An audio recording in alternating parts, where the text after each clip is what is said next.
So I hope everybody is come in already. Last call once again. Everybody who's out, please come inside. We're just about to start.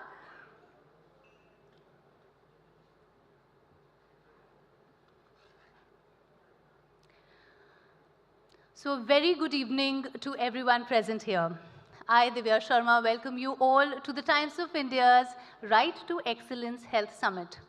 Also extending a warm welcome to our online audience joining us from across the world. Now, Right to is not just a concept, it's a movement powered by the spirit of excellence and empowerment, proudly backed by the legacy of Times of India, with a rich history of informing, inspiring, and uniting people. Now, ladies and gentlemen, as we embark on this transformative summit, it is fitting that we begin by setting the tone of our discussions ahead. For the same, I would welcome on stage Rohan Jain, co-founder, The Wellness Co., to set the tone of the summit and share the opening address. His insights will serve as a guiding light, illuminating the path towards a future where wellness is not just a goal, but a fundamental human right. Please join me in extending a warm welcome to Rohan Jain as he shares his vision and sets the stage for an inspiring journey towards transformative healthcare and wellness in India.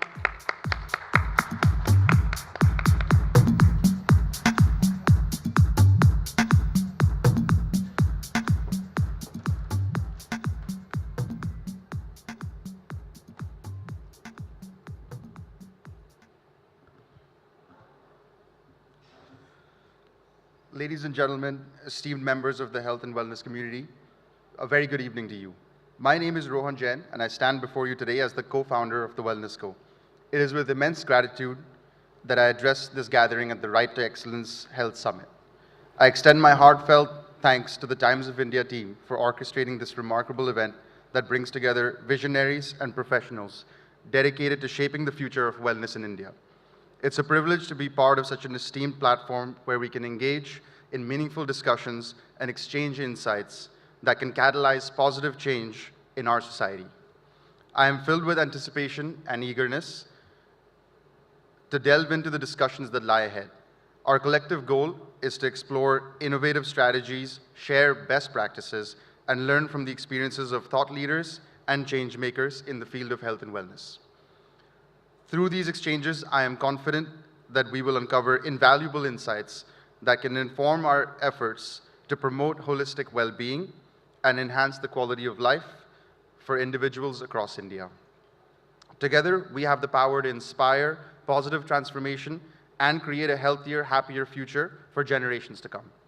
Let us seize the opportunity to collaborate, innovate, and drive meaningful change in the realm of wellness. I look forward to enriching conversations and connections that will undoubtedly emerge from this summit. Thank you once again to the Times of India team for their dedication and commitment to advancing the cause of wellness in our nation. Here's to a fruitful and inspiring summit ahead. Thank you very much.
Thank you so much, Rohan. Now, ladies and gentlemen, distinguished guests, it is with great honor and privilege that I stand before you today to introduce a true luminary in the field of cardiology and healthcare advocacy. a man whose contributions have not only revolutionized the landscape of cardiovascular medicine, but have also touched countless lives through his tireless efforts in promoting awareness and access to healthcare services. Dr. Ashok Seth, the chairman of Fortis Escorts Heart Institute, is a name synonymous with excellence, compassion, and innovation in the realm of interventional cardiology. With over 3 decades of experience, Dr. Seth's impact extends far beyond the confines of his medical practice.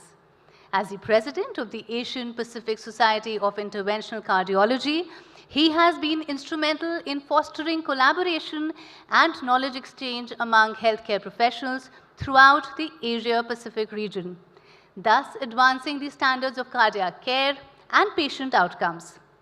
He has been honored with prestigious awards including the Padma Bhushan and Padma Shri, recognizing his outstanding contributions to the medical field and his dedication to serving humanity. Today, as we gather to commemorate World Health Day 2024 under the theme, My Health, My Right, there couldn't be a more fitting individual to grace the stage and deliver the keynote address. Dr. Seth's profound insights, wealth of experience, and passionate advocacy for patients' rights make him the perfect ambassador for this important occasion. Without further ado, please join me in welcoming on stage Dr. Ashok Seth as we eagerly anticipate his enlightening address that will undoubtedly inspire us all to prioritize our health as a fundamental human right. Can I also request Mr. Rohan Jain to please come on stage? Okay, I think we'll just do that later. So welcome. Thank you very much. Good evening, friends. Yes, it is important to address this issue, my health, my right, as the World Health Day comes on the 7th of this month. But you know, we've gone beyond health. And health, as you know, was defined by WHO as not just the absence of disease, but a state of physical, mental, and spiritual health. But what does wellness actually stand for? And again, I emphasize we're into wellness as an active phenomenon, not a passive phenomenon. You know, when you talk about all this and say, what is really wellness? And it goes beyond what is health, because what is wellness is not just mental, spiritual, and physical health. It is now considered as emotional, intellectual, occupational, environmental health. And I want to emphasize 2 important aspects the way I see it, and it's not going to fit in with whatever is going to be talked about. And by believe you me, these sessions are phenomenal. I think every session we're going to have today is going to fit into this whole wellness sphere. But wellness is a path, it's a journey, it's an activity. It's something you continue day after day. It's not a static situation. And why has wellness become so important? Anybody starts understanding why wellness has become so important in our daily lives? The reason is one simple fact. Because wellness got destroyed completely exactly in 2020 when the shutdowns happened and when the COVID came. Everything got destroyed. And we'll come to the wellness part. Physical well-being got destroyed. Mental well-being got destroyed. Occupational well-being got destroyed. Mental well-being got destroyed. And environmental well-being got destroyed. It was a destruction of mankind, a destruction of wellness. But let's just expand on that and think bigger. And once you start thinking bigger, you'll start understanding a bit more about wellness as I talk about it. If you ever look back upon the 20th century, and we were privileged to be a part of that single century in which science grew to the extent that nobody had seen for millions of years. I mean millions of years, not just thousands. What did we actually see in front of our eyes? Wright brothers in 1903, December, took a flight which only lasted for 12 seconds and 120 feet, the first manned flight. Something flew off the ground. To the time man landed on the moon was 1969. 66 years later, we saw somebody get off the ground and then land on the moon in the same. We actually saw the fact that a first computer came in 1943, and a World Wide Web got established by 1987. Amazing, isn't it? We saw heart transplantation happen in 1967, but the penicillin came out only in 1923, the first time we could ever treat any infection and keep anybody alive. Insulin, 1922, the first time that diabetes patients got treated. Before that, they were let to die. Can you believe that? We saw for the first time heart attacks, which used to be treated by just 4 weeks of saying, let's breathe in and let's hope you get better, being treated by lytic drugs in 1983 in front of my eyes, and now the treatment is angioplasty, not even lytics. We were amazed at what we've achieved in science. For that matter, tuberculosis treatment came in 1951. Before that, it was just sanatoriums somewhere on the hills. So what happened to all of us? We, as humanity, became supermen. As a humankind, we were gods. We were not even supermen. We became gods. We actually forgot everything about the fact that there was anybody else living on the planet apart from humankind. Do you understand what I'm saying? The first phone, by the way, the first cell phone was a 2-kilogram cell phone by Motorola in 1973. And look at our phones. Now we actually have this as a computer in our hands, which doesn't weigh more than 85 grams. And it was 2 kilograms only some years ago. When man becomes a Superman, and Superman starts thinking he's God, there's bound to be doom. And 2000 stopped humankind in its tracks. Not just did it stop it in its tracks, the whole world came to a standstill. The whole world didn't just come to a standstill, destruction happened. People started dying. There was nobody in the world on the roads. You had not seen such a planet. It was alien. Don't forget it. Don't forget it. It was a microscopic organism, which you couldn't even see, which destroyed humankind. And no amount of brains put together could ever bring this back for years, for months after months after months. And we were right in the front of it, treating our relatives, treating our patients who would die in front of our eyes, coming back at night and crying. Because many of us couldn't meet our relatives alone. The nurses, the healthcare workers could not even go to their homes for days and days. Humankind came to a standstill. So what did it bring to us? It actually brought some of the wellness back. And I'll tell you, what brought back was the lining around it. We were able to connect with spirituality. We were able to connect, find solace amongst our relatives and our friends. We actually grew to meeting on the web, education, information, giving comforts, actually engaging in a greater wellness for the future.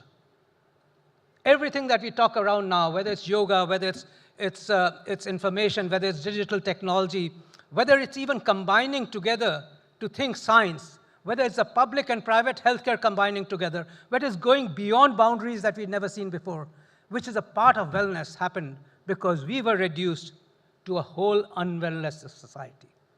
And that's why I think it's very important that when we combine health, we look at all aspects. Because in the 20th century, we were privileged as humankind to only think of science. But believe you me, science makes us live in this world. If we go into the 21st century, and we've seen it what happened, it's science and spirituality which will make us live in the 21st century. It's science and spirituality which makes us live in the world. Science only makes us live on this earth. And therefore, it's given us greater aspects of well-being. And when I talk about well-being, I'm not just talking now about occupational, environmental. I'm actually talking about bigger things. I'm talking about, when we talk environment, we talk about fauna, we talk about flora.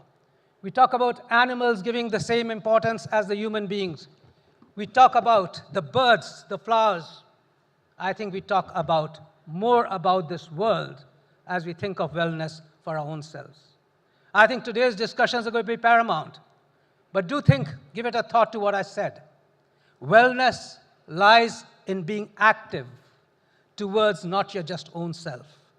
Wellness lies in actually encompassing wellness for not every person, not every relative, not just your own self, but for this planet and for this world. And that is what we saw the after effects of COVID times. That's why the vaccination Maitri came in. That's why now life matters across the world. And let's therefore move towards many aspects of wellness, as you will see today, keeping everything in mind. Combine science, combine spirituality towards your own goodness and towards the goodness of everybody who lives in this world. Thank you.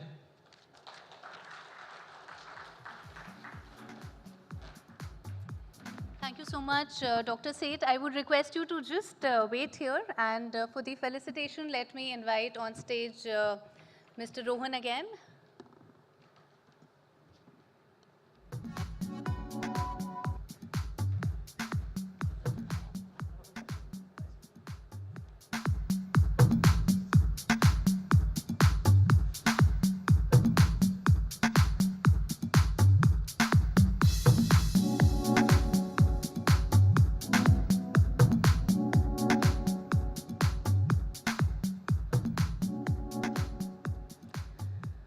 So, ladies and gentlemen, esteemed guests and fellow advocates of holistic well-being, it is my distinct pleasure to invite two distinguished speakers to the stage for an enlightening conversation on achieving harmony through nurturing of physical well-being and mental wellness. Now, our first speaker needs no introduction in the medical community. It is Dr. Arvinder Soin, Chairman and Chief Surgeon, Medanta Liver Transplant Institute, pioneer surgeon who had started liver transplant in India for the first time in 1998. He and his team have done nearly 4,500. That is the highest number of transplants in India. He was awarded the Padma Shri for his contribution to the field in addition to numerous other awards. He's an innovator, investor, and medical AI researcher. He is also founder of a venture to extend health span and lifespan. And joining him is Ira Trivedi, an accomplished author and renowned yoga expert. Ira Trivedi has inspired countless individuals on their journey towards a more balanced and harmonious life. Her expertise in harnessing the power of yoga to cultivate inner peace and resilience will undoubtedly enrich our discussion today. So together, Dr. Arvinder Soin and Ira Trivedi represent a convergence of medical science and ancient wisdom, offering unique perspectives on how we can integrate physical well-being and mental wellness to achieve balanced living in our modern world. Once again, ladies and gentlemen, please put your hands together and welcome our speakers for what promises to be a thought-provoking and enlightening conversation. But before we start, I'd just like to really pay my gratitude to all the wonderful doctors who are present here. You know, these doctors are, in essence, such amazing karma yogis. In yoga, karma yogis are selfless service, and this is absolutely what the medical profession is. So I had a wonderful conversation with Dr. Soin earlier, and I'm just in deep gratitude to all the doctors here who really serve us, and just a big, big hand of applause to all the doctors who are just amazing senior doctors here who have done such wonderful work in their field. So it's an honor, a pleasure, and a blessing to be here with Dr. Soin and to share the stage with you. Thank you very much, Ira. It's a pleasure to be here as well. Thank you, Times of India, for putting this together. And for a change, we're going to talk about wellness and not disease. We're not going to talk about, everybody knows I'm a liver specialist. We're not going to talk about how bad liver disease can be, how it can kill people, how you save people from that. We're actually going to talk about how to be well, about positive health. Now, wellness and good health mean different things to different people. So let me ask you, Ira, what do they mean to you? For me, and even in yoga, what we define as being well and being healthy is to have lots and lots of pranic energy. You know, pranic energy. and just to live a very vital life. We were talking earlier, Dr. Soin and I, and Dr. Soin is a pioneer of organ transplant, of liver transplant. And an interesting point came up that an organ has 100+ years of life. But that means that human beings have the capability of living 100+ years because the organs are still functioning and they can go from one body to another body. But the reason we lose life is because our pranic energy leaves the body. So a dead body has no pranic energy. And that prana, that vitality, is what you lose the second that you die. So in sense of yoga, it is when the body is vital. And even the word vital doesn't exactly describe prana because Sanskrit is such a beautiful language. It has, one word has many, many different meanings. It's like even one word is like poetry. So the word prana is vitality, wellness, health, joy, all of it encompassed into one. So to be well and to be alive is to be full of pranic energy. Thank you. That's a wholesome answer. Dr. Lal. And so I want to ask this question back to you. I will answer it, sure. But my answer will be very simple. Can Dr. Lal have a mic, please? I can give you mine. And actually, doctor is the perfect person to answer this question because the liver is actually, it's the storehouse of prana in the body. So in one line tell us, what does wellness and good health mean to you? One line.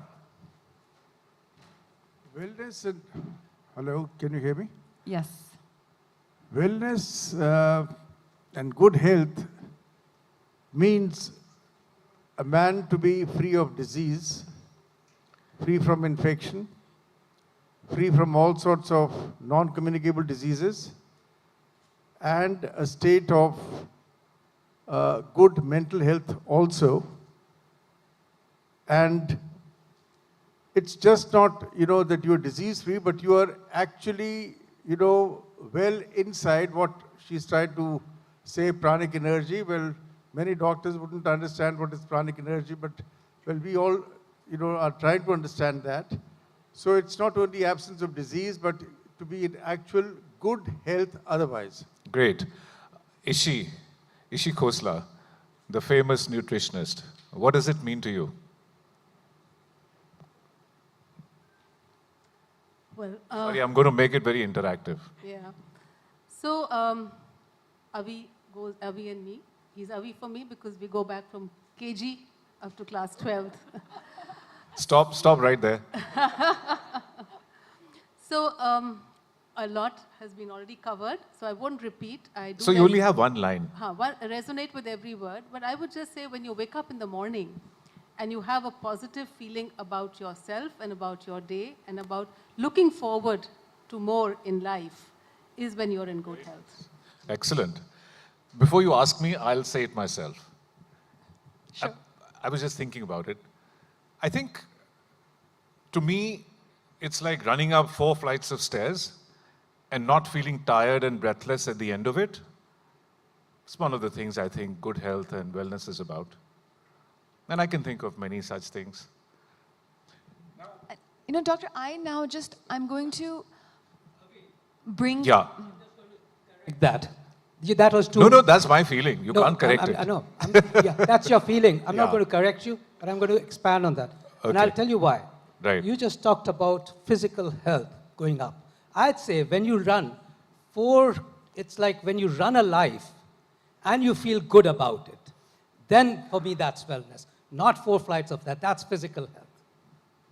That's what came to my mind.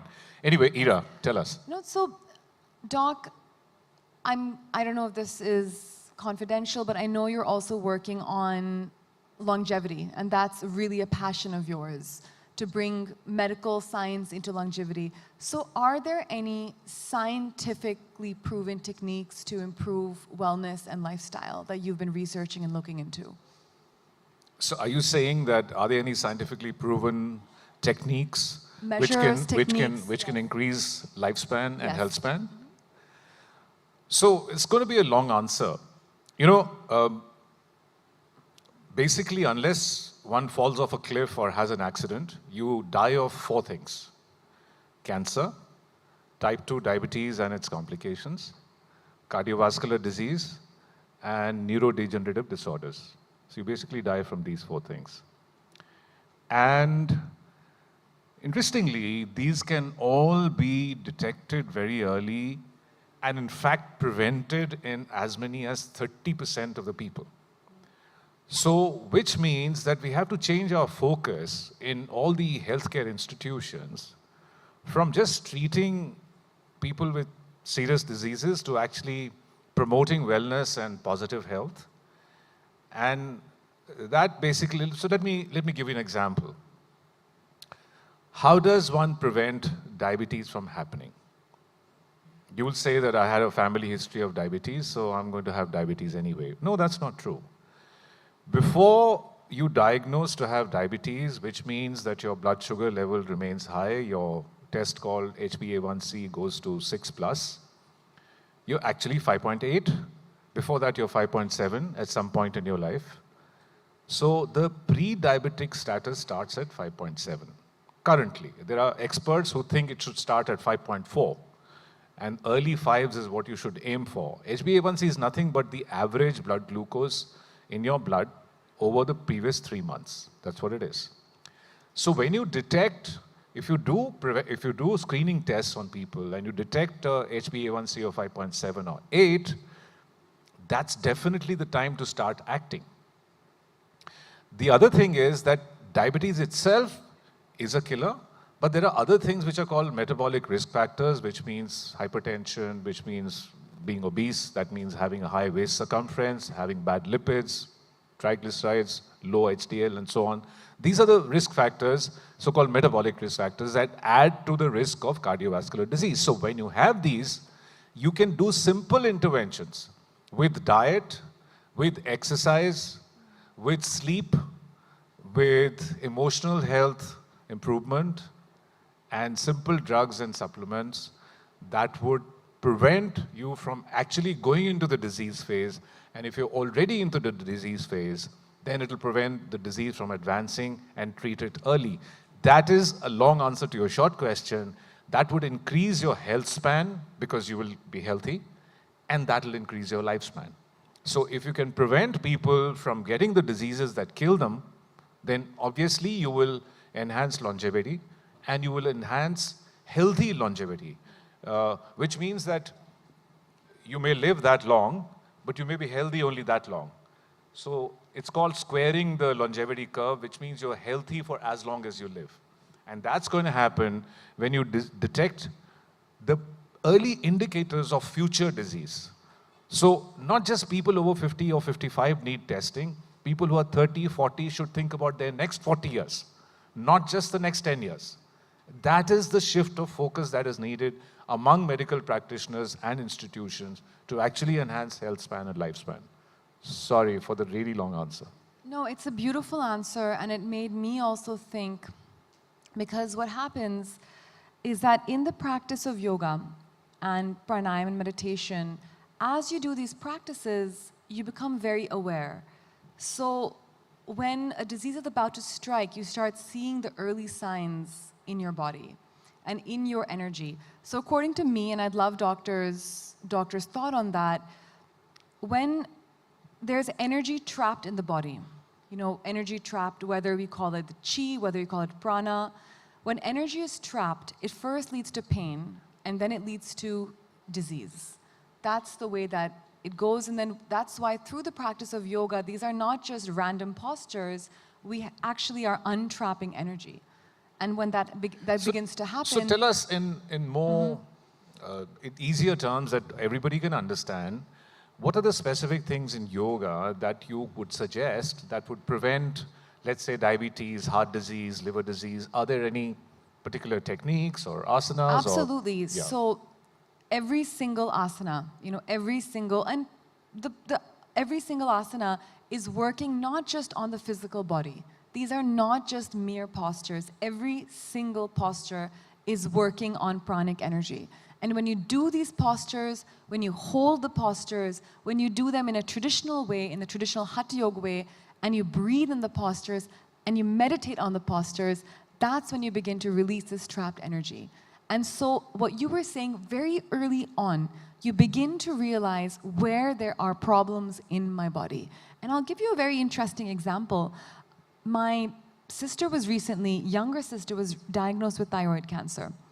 And because I know her and she's my sister, I could see those signals of her, of certain blockages in her energy, in her throat chakra, and how that would have led to this emotional turmoil in her life, which eventually led to this cancer in her body. And then when I gave her certain asanas to do, she could not do very, very simple asanas because physically she couldn't do them because she had a lump in her throat. Now, if she had been doing these practices all along, she would have noticed the discomfort in her body. She would have noticed this when done with awareness. So I think that what you had mentioned was very interesting, that these are preventable. All of these can be prevented when you look at these specific pillars of health and you work on each one of them. Let's give them some takeaways. So from the linear world, the doctor tells you that to prevent diabetes or to treat it early, you should have less sugary stuff. I mean, she will tell you more about this later in the evening.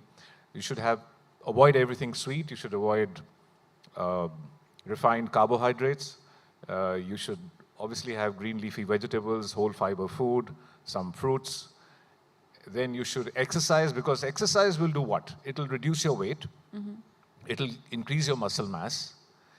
And in diabetes, basically what happens is that your pancreas secretes insulin, which is the one that clears the glucose, the sugar. But the cells, the liver cells and the muscle cells don't react to that insulin. So there is insulin resistance.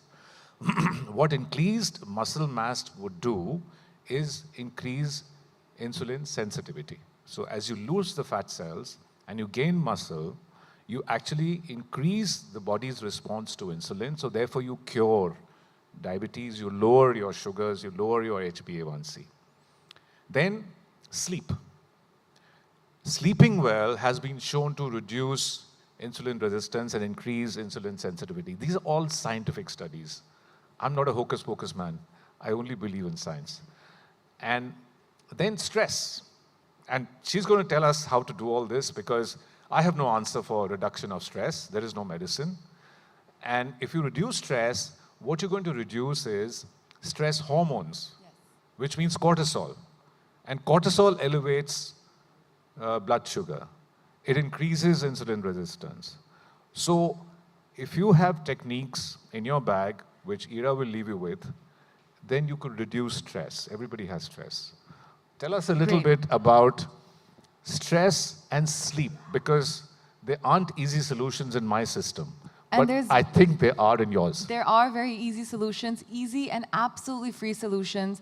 And I always tell people that, we know when we have a headache, we can take that aspirin, paracetamol. We know when we have body pain, we can take a particular medicine. We even know that when we want good Chinese food, which number to call or which app to go to.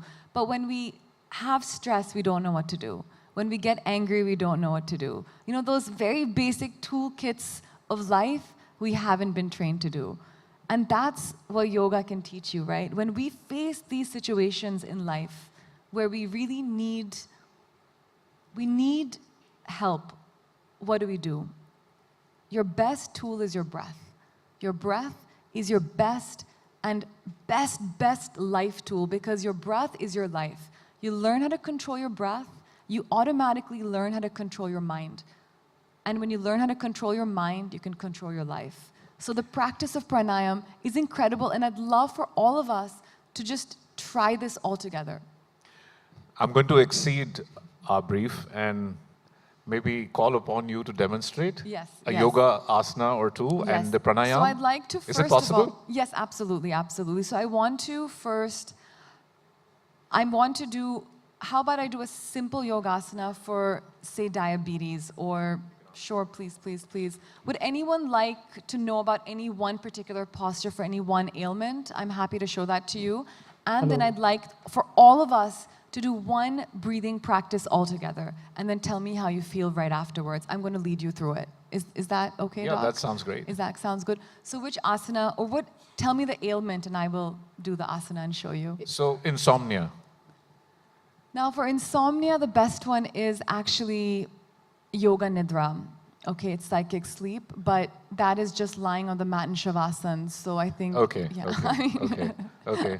But that's an incredible practice. The practice of yoga nidra is an incredible practice. It's psychic sleep. You do this deeply for 20 minutes. It's equal to 3 hours of sleep. And when you Wow. start doing it with affirmations, it can really, really, really give you a very, very So solid Shavasana sleep. is what you would suggest, right? Shavasana. Shavasana. Yes, yes. The corpse pose. Okay, corpse. Just Yeah, lying in sure. corpse pose, you know. And it was interesting. Before this, Doc and I were trying to get on a call, and he said, "What's making, you know, why is your schedule so busy?" Like, he said, I "Why didn't am say I that. never able to? Why am I not able to get on a call with you?" And I said, "Doc, I sleep for, you know, it's been quite crazy recently, but I sleep for 3 hours a day, but I catch up doing Yog Nidra. You know, Yog Nidra I do almost once or twice a day So for your 45 3 hours minutes. equals 9 hours. My 3 hours, that 45 minutes of Yoga Nidra is giving me another 3 hours of sleep. You know, and then I maybe do that twice a day, so I get a total of actually more than 9 hours. Okay, what about surgeons like us getting backaches? Backaches, all right. So do you want to give us a trick for that? I will give you a very, very simple trick for backache. Very, very simple posture. Again, when done, I'm going to give you 2 postures for backache, okay? Again, and there's multiple variations depending on what's good and what's not good. For example, what is causing you back pain. But oftentimes, what causes us back pain is not actually the back, it's the glutes. You know, it's the glutes, it's weak glutes and hamstrings. So when people come to us in yoga and say, I have a really bad back, it's 90% of the time, it's hamstrings and glutes. And when we start working on those, then they automatically become better. So just 2 or 3 simple things I'll show you. So a simple Setu Bandhasan, which is absolutely safe, just lying back on the mat and just pressing your hands on the side and just coming up and holding this. You know, and then again, with both of the palms down. Very, very simple. And then you can do this actually just a few times and hold this together. So this is, again, an incredible posture, and immediately will lead to relief in back pain. And you just have to squeeze the glutes and activate, and you'll feel much better right away. Because forward bend can be quite difficult. The other one is your classic Bhujangasana. Again, one of the best postures in yoga. Done very, very simple. Dynamically, you can do this dynamically, or you can hold this posture. So it's very, very simple. Everyone can do these. Just hold these and stay.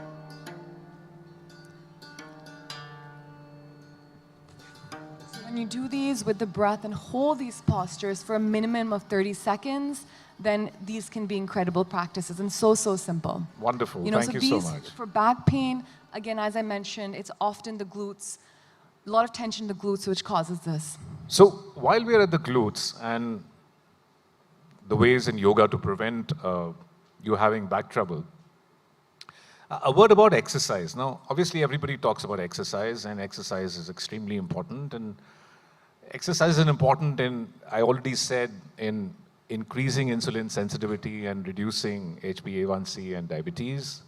Exercise is important even for your mental wellness, for good sleep. Exercise is important so that in the later years of your life, you can be more mobile and your muscle strength doesn't fail you. So exercise is 3-4 types. One is, of course, strength training, which basically means you increase your muscle mass. Then it's aerobic training, which means you can do bike or walk or run. And then it's balance and mobility. So those are the 3 classes of exercise which you must get regularly. The recommended amount of exercise, minimum amount of exercise, is 5 times a week, 30 minutes a day. And that's 150 minutes a week. And that is aerobic. In addition, there should be 10 minutes, 5 times a week of balance and mobility, and at least twice a week of strength training. Because this is what's going to help you when you're 80 years old, you're able to carry your bag, you're able to walk up the stairs without falling and breaking your femur and going into a cast. So balance, mobility, and muscle strength is something that you must build from today, whether you're 20 or 60. And this is going to help you in literally everything in life. And physical, mental, emotional, even sexual.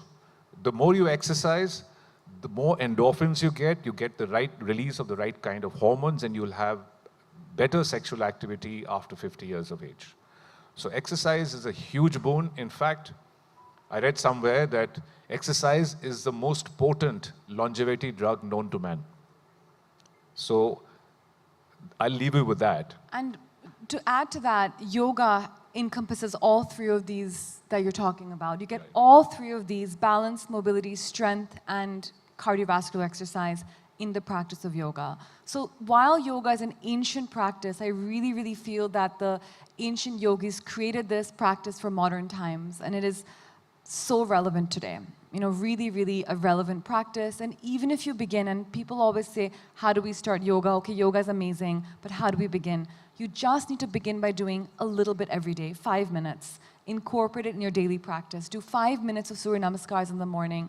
Do 3-4 minutes of alternate nostril breathing, Anulom Vilom, and that'll immediately balance. And what Doc said about the stress hormones, immediately it brings your parasympathetic nervous system into play. Immediately. You know, because So the rest and digest system is on. On. And the fight and flight is gone. Is gone. Yes. Immediately. And most of us, the biggest problem is we're always now in the sympathetic nervous system. The body never is able to go into rest and digest. That's the number one reason leading to just stress levels are now at this medium high.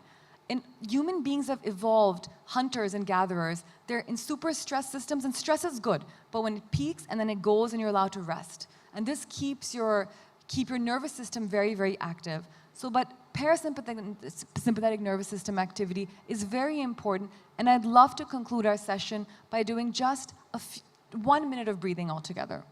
Excellent. So we're not just about to end, but we will in a minute. Okay. So if you had to leave us with like a 15-minute routine or 20 minutes, I don't know how much you recommend. You probably recommend an hour.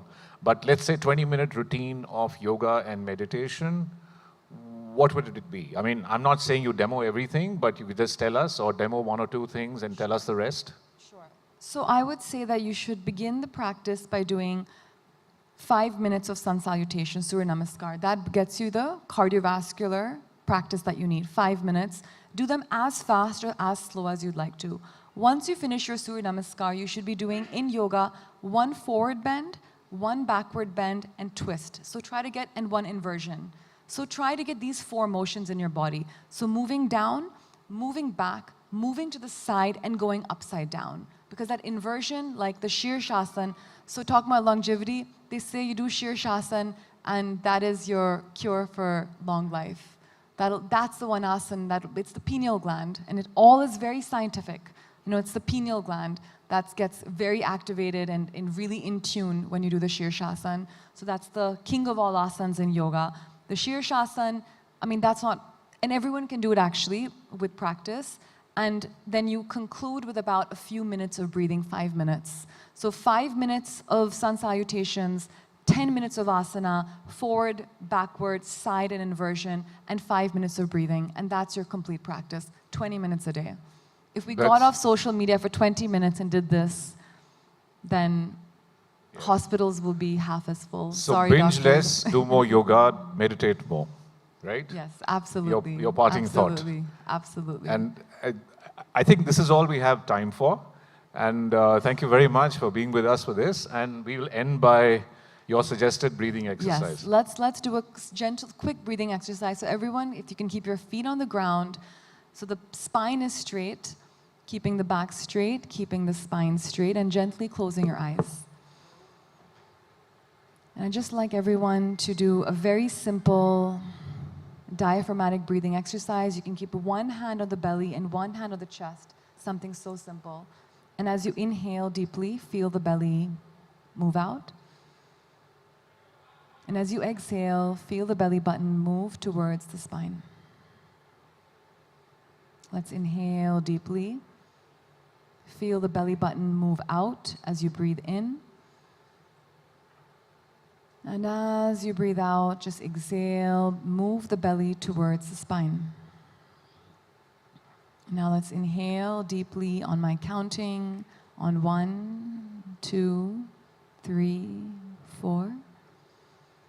Exhale on 1, 2, 3, 4. Inhale deeply on 1, 2, 3, 4. Exhale on 1, 2, 3, 4. Inhale deeply. And now exhale with the sound of a ha. Exhale. Ha. Say the word. Inhale. Ha. You have to say ha. Inhale. Ha.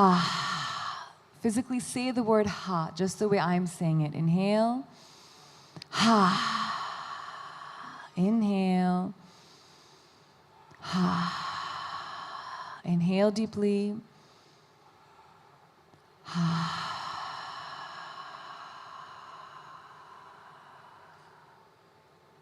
Now lower the hands and just observe the breath, focusing in between the eyebrows.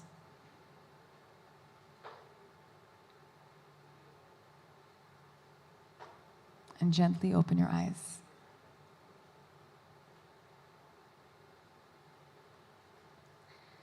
Immediate change, right?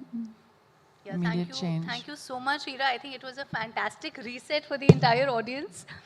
And let me thank both of you, Ira and Dr. Soin. And now it is time, I please request Rishabh Jain to come on stage and felicitate our speakers. Thank you all. Thank you.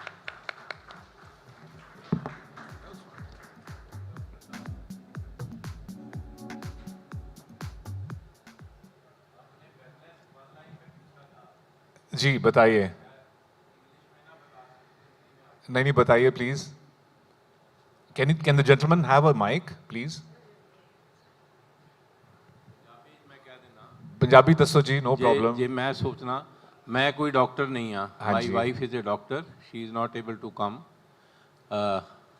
She is running one Alzheimer home hope एक Asha doctor Sushma Chawla in Safdarjung. So she has sent me because she was not free. So I am husband of Dr. Sushma Chawla. Anyway, so this is my introduction. मैं ते हर वेले कहना होना पखाना clear हो जाए सवेरे. No, I mean, you know, I know there's a funny bone to your sentence, but eventually that's a very, very satisfying feeling. I agree with you. ਤੇ ਨੀਂਦਰ ਸੋਹਣੀ ਆ ਜਾਏ. As long as it's sattvic food, then it's okay. ਤੇ ਨੀਂਦਰ ਆ ਜਾਏ ਸੋਹਣੀ. ਤੇ ਦਿਮਾਗ ਦੇ ਵਿੱਚ ਕੋਸ਼ਿਸ਼ ਕਰੋ ਕਿ ਸਰੀਰ ਦੇ ਵਿੱਚ ਕਿਸੇ ਵੀ ਜਗ੍ਹਾ ਤੇ ਕੰਡਾ ਨਾ ਚੁਭਿਆ ਹੋਵੇ, ਪੇਨ ਨਾ ਹੋਵੇ ਤੇ ਕਿਸੇ ਗੱਲ ਦੀ ਯਾਦ ਹੀ ਨਹੀਂ ਆਏਗੀ. ਬਸ ਇਹੀ ਵੈਲਨੈਸ ਇੱਕ ਲਾਈਨ ਦੇ ਵਿੱਚ ਮੈਂ ਬਿਆਨ ਕਰਨਾ ਚਾਹੁੰਦਾ ਸੀ. ਤੁਸੀਂ ਕਿਸੇ ਡਾਕਟਰ ਸਾਹਿਬ ਨੂੰ ਪੁੱਛਿਆ ਸੀ, ਉਹ ਕਹਿੰਦੇ ਕੱਚੀ ਕਲਾਸ ਹੀ ਭੇਜ ਦਿੱਤਾ. ਮੈਂ ਕਿਹਾ ਮੈਂ ਕੱਚੀ ਕਲਾਸ ਤੋਂ ਹੀ ਥੱਲੇ ਚਲਾ ਗਿਆ. Thank you. Do we have time for questions? Yeah. Do we have time for questions? So I'm happy to, we'll chat about it later. I mean, she says to wind up. I'm extremely sorry, though I think we could have just extended this session alone for the entire evening and it would have been less, yeah. Right.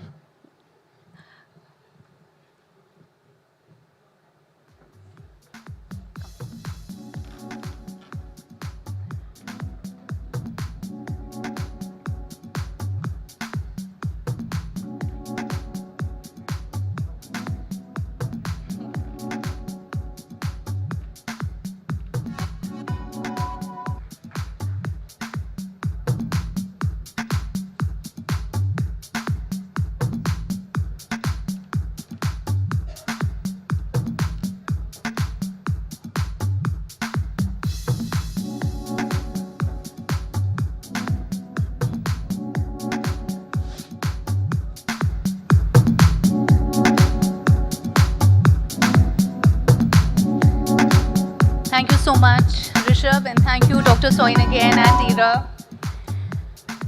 Okay, now it is my honor to introduce our esteemed panelists for today's discussion on modern wellness techniques transforming healthcare in India.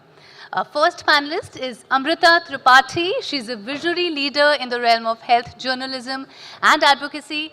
As the founder editor of Health Collective and an accomplished author, she has been instrumental in raising awareness and fostering conversations around mental health and wellness. Now, Amrita's insights into contemporary wellness techniques promise to offer a fresh perspective on how we can revolutionize healthcare in India. Yeah. And joining us next is Dr. Ishi Khosla, pioneering figure in the field of nutrition and wellness as the founder of Whole Foods India and the Celiac Society of India. Dr. Khosla has been a trailblazer in promoting holistic approaches to health and dietary management. Also, it is my pleasure to introduce Dr. Nivedita Kavaria, an expert in functional and regenerative medicine, as well as an esteemed aesthetic doctor at the Wellness Co. And completing our panel is Dr. K. Madan Gopal, an esteemed advisor in the Public Health Administration with the National Health Systems Resource Center under the Ministry of Health and Family Welfare, Government of India. He brings a critical perspective to our conversation on transforming healthcare systems to prioritize wellness. And leading our panel is anchor Ridhima Bhatnagar. Please join me in welcoming our esteemed panelists as we embark on this enlightening journey towards transformative healthcare.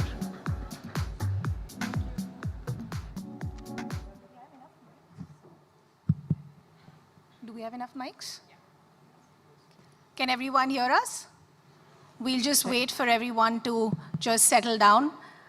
You guys can already see what the theme for our session is. We, of course, want to thank Times of India for continuing with their series of Right to Excellence. This is the Health Summit, and it's an absolute honor to be moderating this panel with this distinguished guest. So I'd like to first thank all our guests for taking out the time and joining us this evening. Because we have a limited time, I'd like to divide the session in a way that we understand where we stand first, what are our challenges, look at what the opportunities are, and eventually what are our solutions. So by the time we end, we at least know where we are headed once we wrap up this session. So Amrita, I'd like to begin things with you. When we talk about transforming health, I want to first understand, before we get into techniques and solutions, does it need to begin from a change in perspective? Am I right to say that we need to first begin from a change of a sickness perspective to a wellness perspective? If we start thinking that way, if we start approaching health that way, do you think half the job is done? No, 100%. And thank you for that, Ridhima. I think that I have to clarify, I'm probably the only non-doctor on this panel. So if my mother ever watches this, she needs me to say that up clear. I used to be a health editor, and then I work a lot in the mental health storytelling space. We've done several books. From what Ridhima asked, I think one is a perspective change as individuals, but two is we're all stakeholders, right? So whether we were in the media, whether we are in different, where some of us are in policy, some of us, of course, in the healthcare system, when we start looking at, I think, health overall, and definitely mental health, we do need to be looking at it from this lens of sort of agency for the person. We do need to start looking at it as everything being connected, as we just heard in the previous panel. And I think we do need to look at it in terms of what are the preventive measures that we can put in place. And 100% I can tell you this for mental health. When we look at the numbers and so on, I did an interview with Dr. Vikram Patel several years ago who said, according to the numbers, 1 in 10 Indians has a severe mental health disorder, but that doesn't mean the rest of the 9 of us are doing well. So we all have mental health. We all owe it to ourselves, to sort of be the guardians of that mental health, as he and several others put it.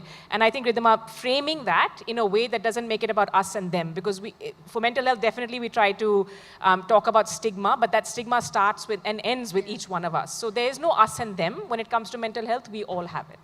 I think that's a brilliant start. Just the way we approach health, I think that has been a concern over the last few years, because as I said, if you move from a sickness perspective, you see this as a burden, you see this as something dirty, as something unfortunate. If you have that change, then half your battle is won. But Dr. Khosla, and we were chatting before the panel started, it's all great to talk about transformation that is needed, the potential that is there, but none of that can be done without us understanding where we currently stand, which is what are our challenges. The Indian healthcare space, despite the kind of work that has been done, has some very grave challenges that I think we need to understand, which is just your doctor to patient ratio, the kind of accessibility that people have, low insurance rates. How do you make health and eventually wellness accessible, affordable, more inclusive? Do you think that's the pressing challenge for us to understand first? Yes, first of all, these are very valid questions, and thank you for asking such pertinent questions, because there has been almost like I would say, an infodemic in the last 2 or 3 decades with respect to health, information, and in particularly my field, which is nutrition and diet, food-related issues. So there, we all began at one point saying that we need to educate the public, as though they were illiterate or as though they did not know enough. And sadly, we went wrong there, because we as a nation in India have a treasure of tools to deal with ill health, which somehow got overshadowed because of various reasons, including the so-called, we have a scientific viewpoint on everything. So I think that became unfortunate, because we, instead of combining the two, instead of complementing, we began to replace our traditional practices. And just to give you an example, I was just talking to my daughter-in-law, and she was telling me about how, in pregnancy these days, they have skin-to-skin, and they have, so many scientific aspects to 40 days of whatever. So I said, you're lucky, because in our times, all these had become scares, that, you can't massage a child, you cannot, it'll give him a rash, it can dislocate a joint, so don't do these things. And today we're turning it all back and finding scientific explanations. So I think that was unfortunate, and I can give you hundreds of examples in food where we've taken a U-turn, right from saying hot and cold foods are myths, but today we know that they exist, and there are constitutions, and this was all a part of our wealth. So I think that is, I can go on and on, so I don't want to take too much time explaining this. So that is a challenge, and I think the solutions lie somewhere in between, just combining modern medicine and using modern medicine to validate what existed with us through Ayurveda and our texts, and rather than saying, oh, this is just non-scientific. So that's one. And I think the approach really has to change, like she just said, that it's preventive rather than curative, holistic rather than speciality-based medicine. That needs to, and the root cause approach, which has also not happened. We just begin to say, oh, I have a headache, I have a migraine, just pop in a pill. But why did it happen? Or why did my diabetes happen? Getting into why did I have a thyroid cancer? Why did I have a thyroid problem? Why did I, et cetera, et cetera, et cetera. So once we get into the root cause approach, we will be able to handle this entire ecosystem far better and far more efficiently with less cost. So a couple of interesting points that Dr.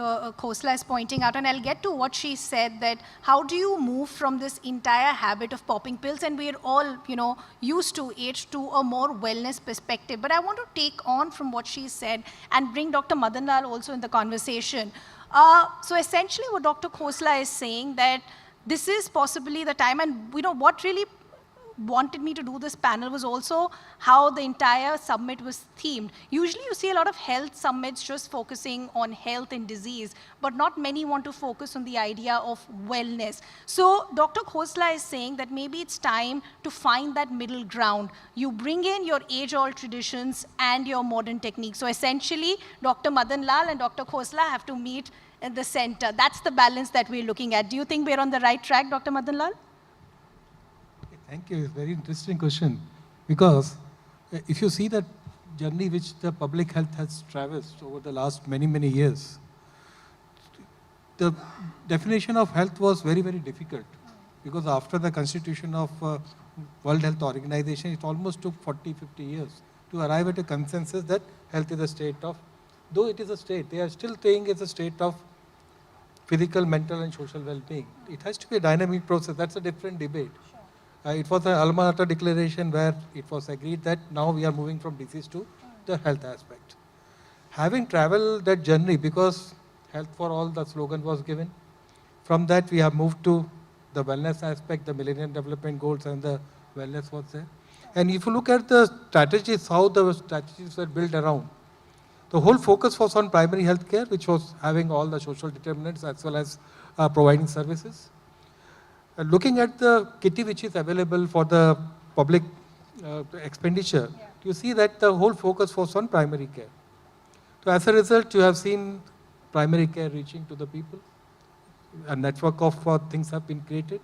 Not the big, silver, aluminum, chrome hospitals, no.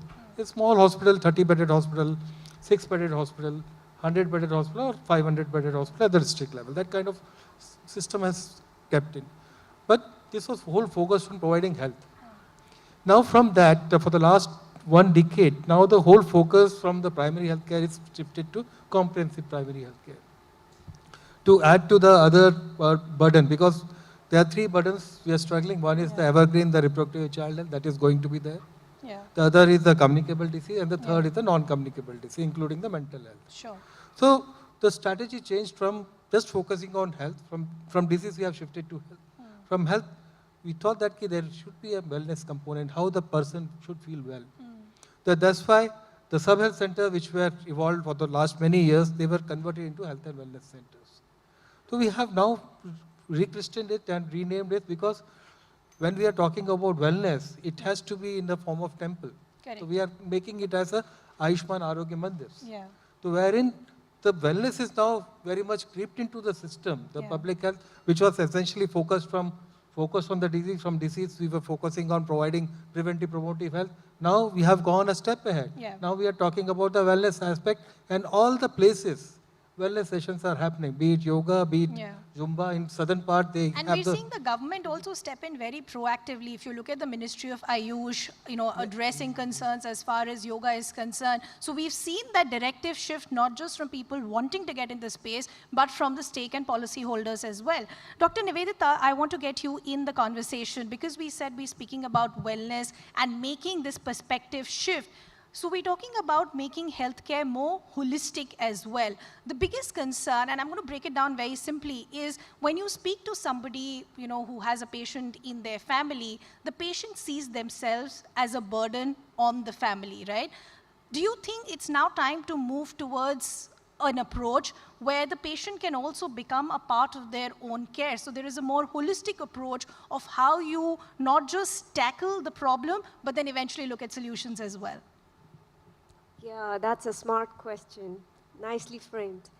So, now when we have more visibility of the human genome, we know how the processes work, how the environmental stimulus is processed through particular genetic predispositions.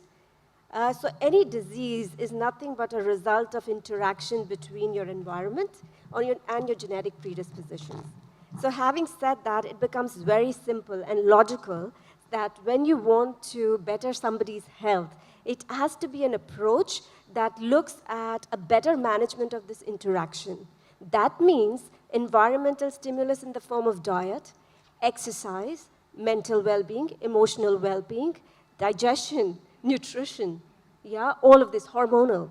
So when you talk about this, it cannot be a journey that is imposed on a patient by a physician because they know more, and because the client or the patient has been living with it, they know their individual uniqueness better than we do, and we have to open our mind to that possibility.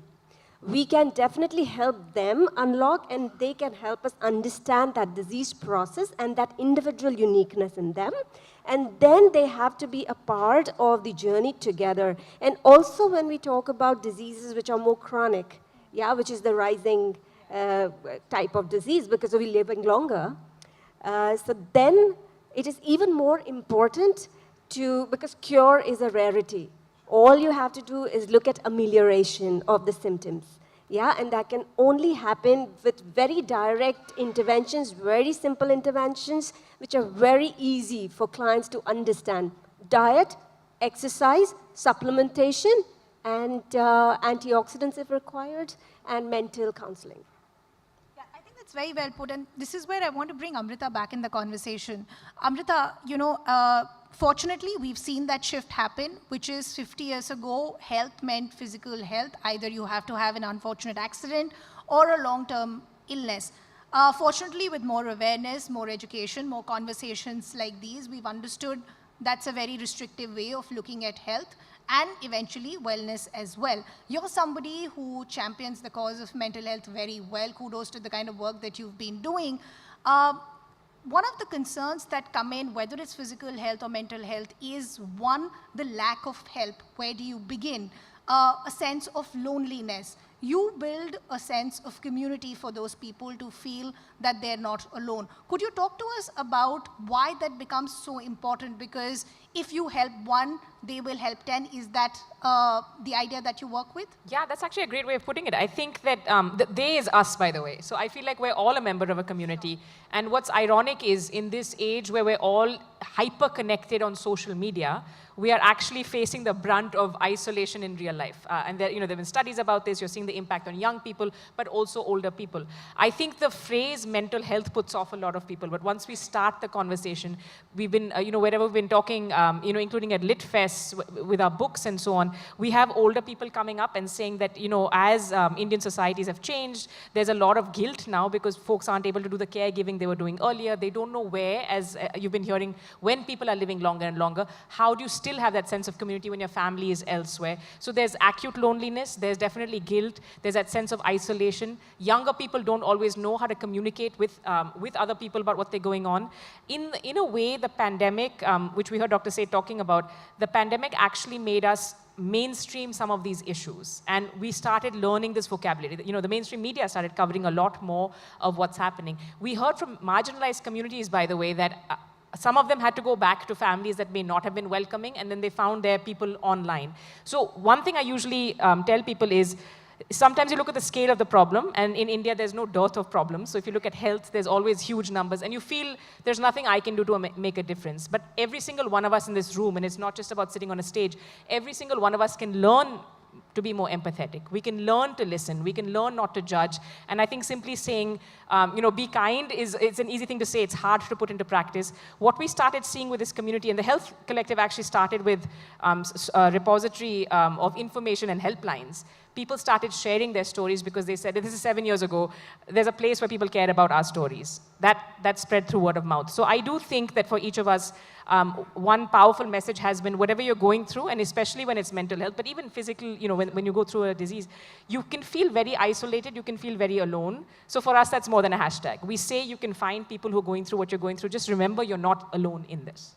Yeah, oh, absolutely. And there are helpline numbers that are available. There are online platforms. We'd be happy to give you more details if anybody does want. But Dr. Khosla, I want to understand from you, as Amrita is saying, that we've seen that perspective change where people are more aware that it's not just about clocking those number of steps or, hitting the treadmill, but a lot more. You're somebody who's been, again, championing this cause for years. You were talking to us about case studies of as young as 15-year-olds, 18-year-olds coming to you. Parents took them to every possible doctor. They've been popping pills, but it's eventually a more holistic approach to their lifestyle, wellness, nutrition, medicine that eventually help them come out of it. Today, when we speak about wellness, we speak about nutrition, exercise, meditation, but the concern for many also is that I understand all of this in isolation. How do I get all of this together that this becomes a part of my lifestyle? Yes, I just go back to what I spoke about, the root cause approach. And really, if you get in to that space, it answers everything. Hippocrates, the father of modern medicine, 2,500 years ago, said something very simple, that all diseases begin in the gut.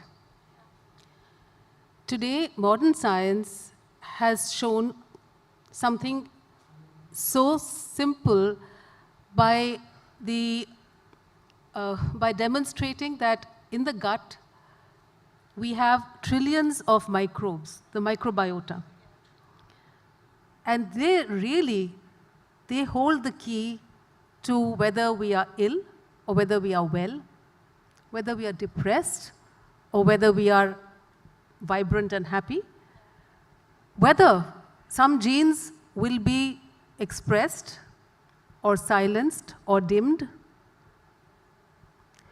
literally whether I'm going to sleep, whether I'm going to not sleep, whether I'm going to be obese or I'm going to be thin, whether I'll have a weight problem or I don't, whether I have diabetes, whether my cancer genes are going to be turned on.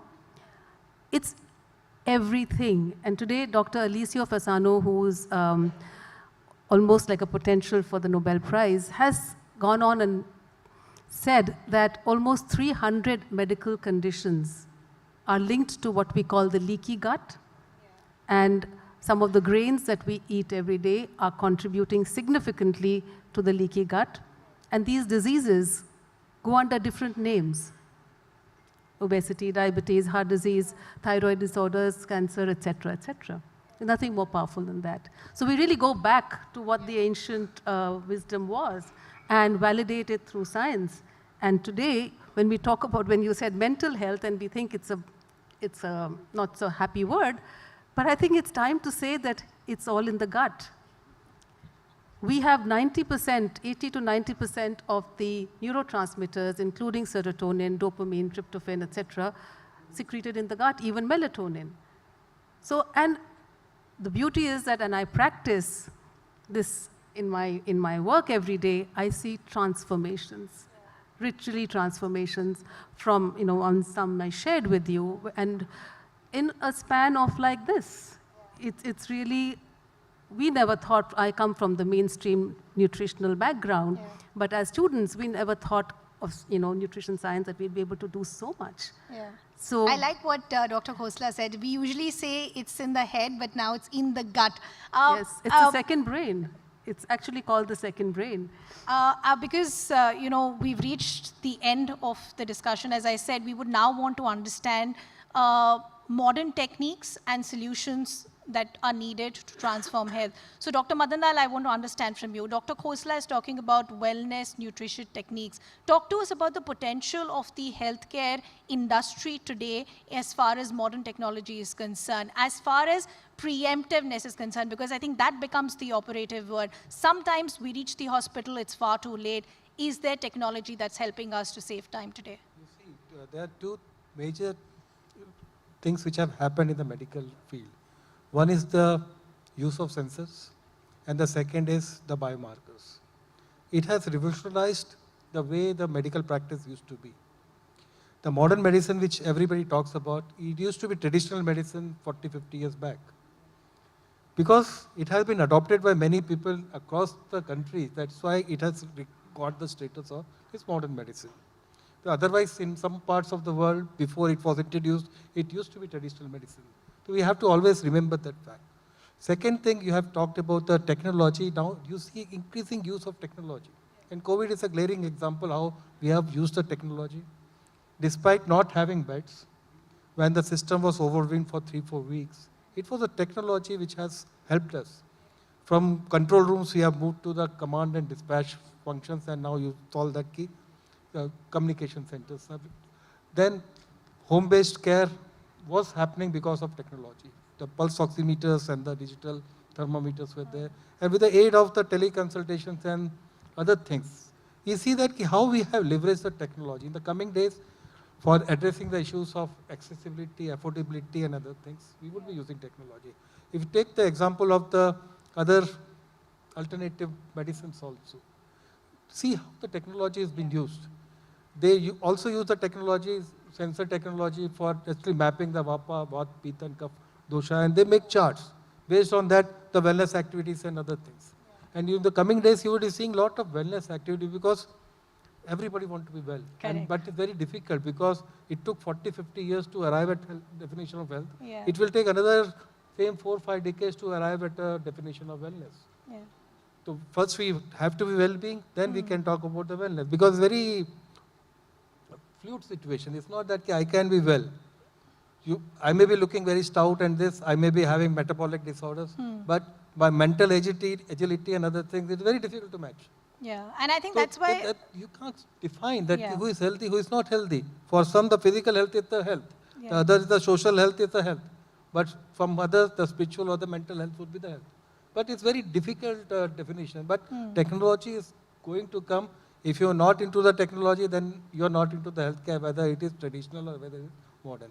Okay. So the coming days would be like that. Okay, but at least work has been done that we understand that we're on the right track. I know the clock has stopped, but Dr. Nivedita, I would want to end with you. As we said when I started that we want to understand where we are headed as well. Preemptive technology is something that people are very interested in simply because, as I said, you don't want to reach a stage where you feel it's too late in the day.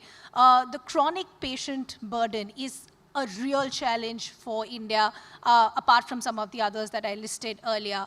Is there technology today, as far as preventive technology is concerned, to optimize your health in a way for chronic patients with chronic diseases, as well as for other diseases as well? Yeah, so as I said, chronic diseases are very complex to handle because there is one organ system that's being treated, let's say, but there are numerous other physiological imbalances that could be underlying and they coexist, right? So one has to look at improving the physiology of the patient so that they are better adept to dealing with that disease condition, which is a chronic condition. If they are feeling generally well, strong, they have vitality, and they are getting the nutrients, they're getting the physical exercise and the right technological interventions, I'll name them in a bit, yeah, they will be better adept at dealing with the aftermath of the disease and the pharmacological interventions too. So this is as far as disease is concerned. Wellness is the extension of this itself. So technologies, I'm very happy these days because conventional medicine practitioners are actually referring clients to where I work as a functional medicine practitioner. It is the Wellness Co. So we are getting cancer survivors who come in for hyperbaric oxygen.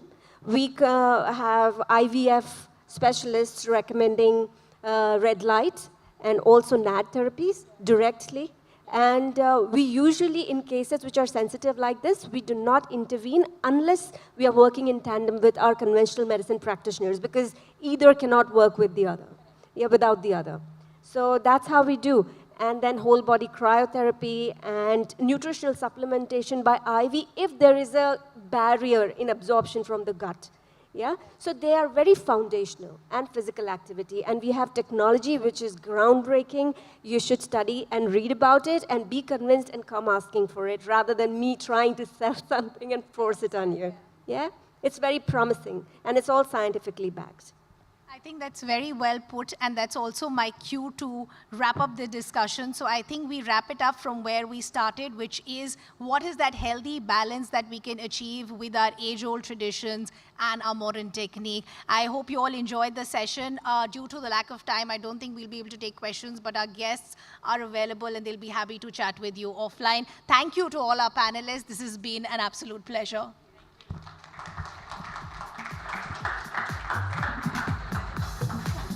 Okay, thank you so much. Could I please request Ms. Nivedita Kavaria to facilitate all our guests and the speakers?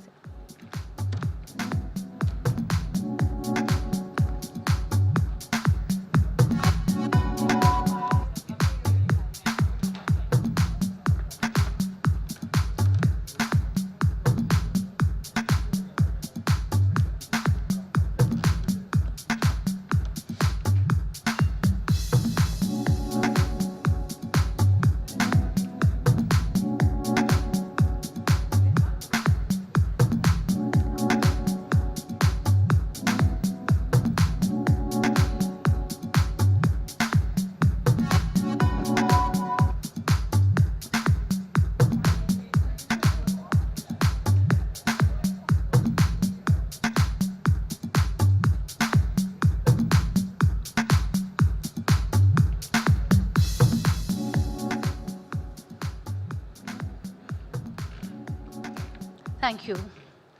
So, ladies and gentlemen, distinguished guests, it is with great pleasure that now I invite you to join us for a fireside chat on a topic of paramount importance: mental health and wellness in India, breaking stigmas and building resilience.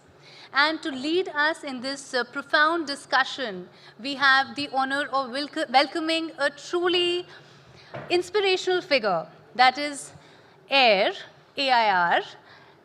He is Atma in Ravi. Now, he's a spiritual mentor, a transformational author, a singer, happiness ambassador, and a philanthropist. AIR embodies the essence of inner peace, resilience, and compassion. His profound insights into human psyche and spiritual well-being have touched the lives of countless individuals, guiding them towards a path of healing and self-discovery. His unwavering commitment to breaking the stigma surrounding mental health and promoting holistic wellness make him the perfect catalyst for our conversation today. So without further ado, please join me in extending a warm welcome to AIR in Ravi, Atma in Ravi, that is AIR, as we delve into this essential dialogue on mental health and wellness in India. And once again, let me invite anchor Ridhima Bhatnagar to chair the conversation.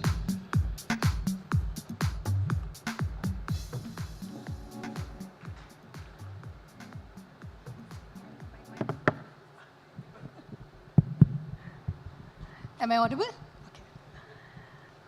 Yes. Welcome. Thank you. Atma in Ravi. Very, very fascinated. I will want to get straight to the topic, but I want to quickly understand why air. Why air? Because air is everywhere. And all of us who are trying to discover wellness, health, the secret is this, is to realize who I am and why am I here. Because when you realize that, then you're free from all the misery on earth. You don't need really to worry about health and wellness. Air, Atma and Ravi is the realization that this fellow was Ravi. But after 48 years, I realized I am not I. I realized I am the divine soul, the Atma, and we all are. We all are. We don't realize that we are immortal. We never die, the body dies. The body becomes sick. The body needs to be hospitalized. But ultimately, every body has to die. And I realized this, and so I changed my name from Ravi to Atma in Ravi, and that became Air. Fascinating. Air, because we're going to discuss mental health, I think kudos to every discussion that is happening around mental health, because if by the end we're able to help even one person, we feel our job is done. I want to begin from understanding where we currently stand with mental health. Like with just physical health, even with mental health, the conversations have become more public, like on platforms like these. But do you still think the job is very, very far from what it should be? Actually, the problem of mental health is widespread. But the solution was given to us by the sages of the Vedas, the Upanishads, thousands of years ago. Our dearest doctors, they are fighting for hepatitis and tuberculosis. But the biggest disease in today's world, beyond hepatitis and tuberculosis, is rotten thoughtitis. Rotten thoughtitis is the biggest disease in the world today. Because when your mind is rotten, then you're living with disease like fear, worry, stress, anxiety, regret, shame, and guilt. You live a life of depression. And this is the problem. Everybody in the world is talking about the problem of mental health. And we also know, beyond doubt, doctors agree, that it is mental health that is controlling physical health. We know that the mind and the hormones, the chemicals that are released are all to do. The serotonin and dopamine are all controlled by your mind. And the funny thing, where is the mind? We cannot find. If I ask you, what is the color of this bottle, the cap, you'll say it's blue. The dress you're wearing is orange. But if I ask any of my doctors, have you seen the color? What color is the mind? No. Yeah. Nobody knows what's the shape of the mind, the color of the mind. So we need to work on that. Yeah. It's not difficult, but we need to give it importance. No, absolutely, I agree with that. But I also feel that while these conversations are very important around mental health, what is also important to understand is that it might not have the same approach for everyone. Like physical disease is not the same for everyone, even mental health or the experiences that they're having might not be same for everyone. So how do we, one, not generalize our approach, and also how do we customize solutions for people to understand that what they're feeling also qualifies? Actually, the problems are many, but the solution is one. You know, we all are worried about what we call the AK-47. The AK-47 is a dangerous weapon, but much more dangerous than the AK-47 is the MK-50. The MK-50 is the mind killer 50. The mind is shooting at us 50 thoughts a minute. This can be a whopping 50,000 thoughts a day. Now you said that the problem, people are having different problems, but the root is in the mind. The mind, it's trying to kill us. It's trying to drill us, either with the same thought or with different thoughts, and it keeps on bombarding us. Now we have to learn, if you want to solve the problem, all the different problems, even problem of anger, hate, revenge, jealousy, which seem to come from the ego, are all fueled by the mind. Now we have to learn to still the mind. We have to learn to move from a state of mind to a state of consciousness. This is the solution. But in today's fast-paced world, we are running behind success because we think success is happiness. But success is not happiness. Happiness is success. We have got the equation wrong. Yeah, I saw Superstar Hrithik Roshan also speaking to you in one of your chat shows, and he said exactly this. He said, when I started out, people said, become successful and you will find happiness. He said, when I reached the top, I started looking and I couldn't find it. I think that is an approach that we equate success with happiness. And I'll talk about that, but you know, I just want to continue with the issue of mental health for beginners, because that's the biggest concern. How do you overcome the first barrier, which is that I acknowledge that I need help. That's the first challenge that you overcome. But from there, where do I begin? I speak to a lot of youngsters who say that we recognize we need help, but where do I begin? If you look at it on the internet, it's extremely expensive. I cannot speak to my family members. Where do you make that first step to try and get that help for yourself? Actually, the simple answer is spirituality. But when spirituality is sold at a price, to be relieved with mental problems is a big surprise. The problem is we have to give it to people without it being commercial. So whatever I do, we have 79 books on mental health, happiness, enlightenment, but they are free on the internet. You can download them. So we have to encourage more spirituality, spiritual leaders than just religious or political leaders. The problem is youngsters are stressed out. Youngsters don't understand the purpose of life. They're getting a complex. They're getting an inferior feeling. They're all running a race. But the truth is that ultimately, nobody is teaching them the fact that how much money you make ultimately doesn't matter. We need to teach youngsters the purpose of life. See, when you don't understand the purpose, then life becomes a circus. The children, the youngsters of today are in the circus, and we are like clowns jumping up and down. So I think that we all have a moral responsibility. While it's very good to take care of our physical health and lifespan and medicine, but what about the simple peace of mind? See, people don't have peace of mind. Today, so many youngsters are contemplating suicide. Why? Why is it the popular age of suicide is either youngsters or very old people who have nothing to look forward in life? Because they have not been taught the purpose. Remember this, where there is a peace of mind, there is no peace of mind. Because the mind is the one that steals our peace. And the mind you cannot find. It doesn't exist. We need youngsters to be taught. We need to tell youngsters, relax. You know, there's a very famous song I tell youngsters. I tell them, "Que sera, sera, whatever will be, will be. The future's not ours to see. Que sera." We need youngsters to be peaceful. Sure. Then they can be healthy. If they are healthy and they are happy, they can be successful. But Air, you know, you said something very important. You said that it's all in the mind. So I'm going to steal something from one of the books. Is it fair to say that you need to overcome your mind rather than the mind capturing you? You know, again, I challenge you. Many people think that we need to control the mind. We need to befriend the mind. But I am telling you, there is no mind. The mind is nothing but a bundle of thoughts. It appears to be. It appears, that's why when you meditate, you still the mind. As you still the mind, you feel there's no mind. You feel peace. You feel that sense of what you call meditation.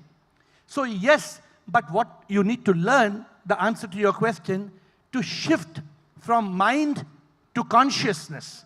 What is, many people talk of this meditation called mindfulness meditation, thoughtlessness, awareness. The mind is shooting at us thoughts. If we learn, then when we go to the state of consciousness, the intellect shines. We're able to discriminate. So this is the way. When you're saying, how do we tame the mind? You know, very funny.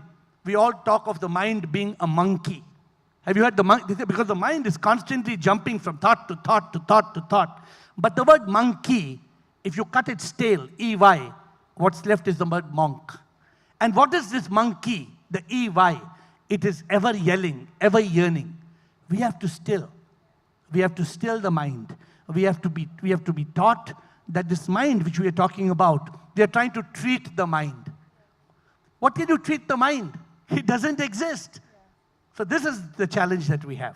So, Air, because we're not just trying to understand to reach towards that level of mindfulness or that level of inner peace or calm, we're also trying to, in a way, you know, give a crash course to people to reach out for help, other than digital platforms and helpline numbers that are available. As I asked you earlier, where does one really begin asking for help? The biggest problem in India today, and unfortunately that still continues, is what Amrita was also saying in the previous panel, is what you associate mental health with. Mental health is equal to stigma. Mental health is equal to judgment. Mental health is putting somebody in asylum. How do we overcome that challenge of, one, how we define mental health and how the society perceives it? So mental health has already been defined by the society. But young children or even young adults, they need to come. For example, our organization, we have a Zoom call every day at 8 o'clock where people can come and ask questions. I'm having a problem. I feel like committing suicide. I feel depressed. You know, film stars today talk of being depressed. So there needs to be expansion of this term spirituality. Spirituality has to be understood. Spirituality is not religion. People have grossly misunderstood spirituality to be religion. Even in your previous couple of panels, you talked about yoga. Yoga is union with the divine. When you talk about asana or pranayama, what is pranayama doing? When you're focusing on your breath, you're able to still the mind. But the moment you come back out of pranayama or out of asana, the mind attacks you. So how do you learn to lock the mind, to block the mind? And if you're asking me where all people can go, I can't tell you hundreds of places.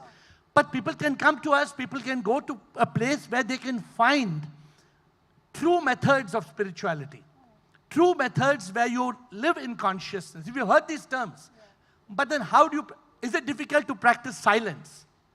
For example, when you're still, just the habit of spending time in silence. We are all caught in this race, in this chase. We want to be an ace. This has to change. And as parents, as society, we have to tell children, they're feeling that they have a mental disorder or they're feeling they have a mental problem. Yeah. And we make it worse, the stigma. Correct. We make it look that they are mentally challenged and they're not fit to be in society. Yeah. We have to change. Yeah. We as a society, we have to change, we have to guide them. This is the way forward. No, absolutely, I agree. The change has to come with us to understand that they and us are we. It's exact. All of us could be in that situation either today or tomorrow, and we need to collectively form a solution. And this is where I want to understand what are the kind of approaches that either family members or organizations or employers can make it into a more holistic approach when approaching somebody who feels that they're going through a tough time? Because as I said, not many have the liberty or the financial access to get professional help. And their first fear is that my family will not understand what I'm going through. My employer will not understand. Many of them till date fake leaves saying, I have fever, I'm admitted in hospital, refusing to say that maybe I'm just completely burnt out, I need a day off. How do we make people more part of this holistic approach from families to organizations? Actually, the answer is very simple. But the problem is it's so simple that you don't want to accept it. Ramana Maharishi, he only used the Tamil words Nanayar. Adi Shankara used the word Chidananda Rupaha Shivoham Shivoham. They use the word Koham, Soham. The answer lies in just asking two important questions. Who am I? And why am I here? If I tell you that these two questions can solve all your problems in life, you'll say, how is it possible? But that is the way out. We have to stop and ask these two questions. These two questions are the root of the problem. All problems of the mind and ego, me, which appears to be, are because of this. We don't know who we are. We are running like mad people. The other day, I saw a mentally challenged, what you call a madman, running on the street. And he went to a garbage can, he picked some garbage, and he went to another garbage can, picked another garbage, and went to another garbage can and picked the garbage. And finally, at the end of it, I'm laughing. What's he doing? But aren't we like this? We are picking all the garbage, running through life picking all the garbage, fear, worry, stress, anxiety, anger, hatred. Stop. Yeah. The answer to your question, how to do it, what to do it, we as parents, as families, help people to pause, help people to breathe, help people to have peace. For peace is the foundation of happiness. Where there is no peace, you may have all the wealth in the world. But we are not teaching our children this. We are teaching our children, come first in class, be a millionaire. Where's your Ferrari? Where's your Lamborghini? And we are creating stress and anxiety. Why don't we change? Why don't we understand who am I and what is the purpose? Why can't we get to the root of the truth and find peace and happiness and overcome all the mental illnesses in the world? Ed, before I wrap, I just have to ask you this. Do you have something for our audience? As we said, if you cannot reach out to digital platforms or professionals, is there something that we can incorporate in our daily life to capture mind? A mind that you say is not there? Every day, try to spend a moment in silence trying to watch your mind. Because when you watch your mind, it's like a naughty child. When you watch the naughty child, the child becomes conscious. The child pauses. Watch your mind. It will stop. The mind is thinking 50 thoughts a minute. It's very important. If you want to be free from the toxic thoughts of the mind which cause all the problems in this world, fear, worry, stress, anxiety, all these problems, I'm giving you a simple solution. Pause. Try to look for the mind. Where is the mind? You cannot find. The mind makes you blind. It leaves happiness behind. If you want to be peaceful and blissful, simple solution. Stop. Look. Find for the mind. And then you will realize there's no mind. You will realize you are not the body that will die. You are not the mind you cannot find. You are the soul. S-O-U-L. Some people, you know what's the meaning of soul? S-O-U-L means spark of unique life. You are the Atma. Yeah. And you are immortal. And you can live a life of eternal bliss, divine love, everlasting peace, if only you live in that state of truth consciousness called Sat Chit Anand. Try it. And you will be the happiest man in the world. I'm giving you a simple solution. Each of you here, try to spend those moments to pause, to still the mind. Well, hopefully we can, all incorporate this in our lifestyle. Ed, this has been an absolute pleasure. Thank you so much. You've given us so much to take back as well. Can we have a huge round of applause for Ed, please? Thank you so much. Thank you for this session. Thank you. Lovely conversation. I would request Ridhima to please felicitate Air with the wellness co-hampers, please.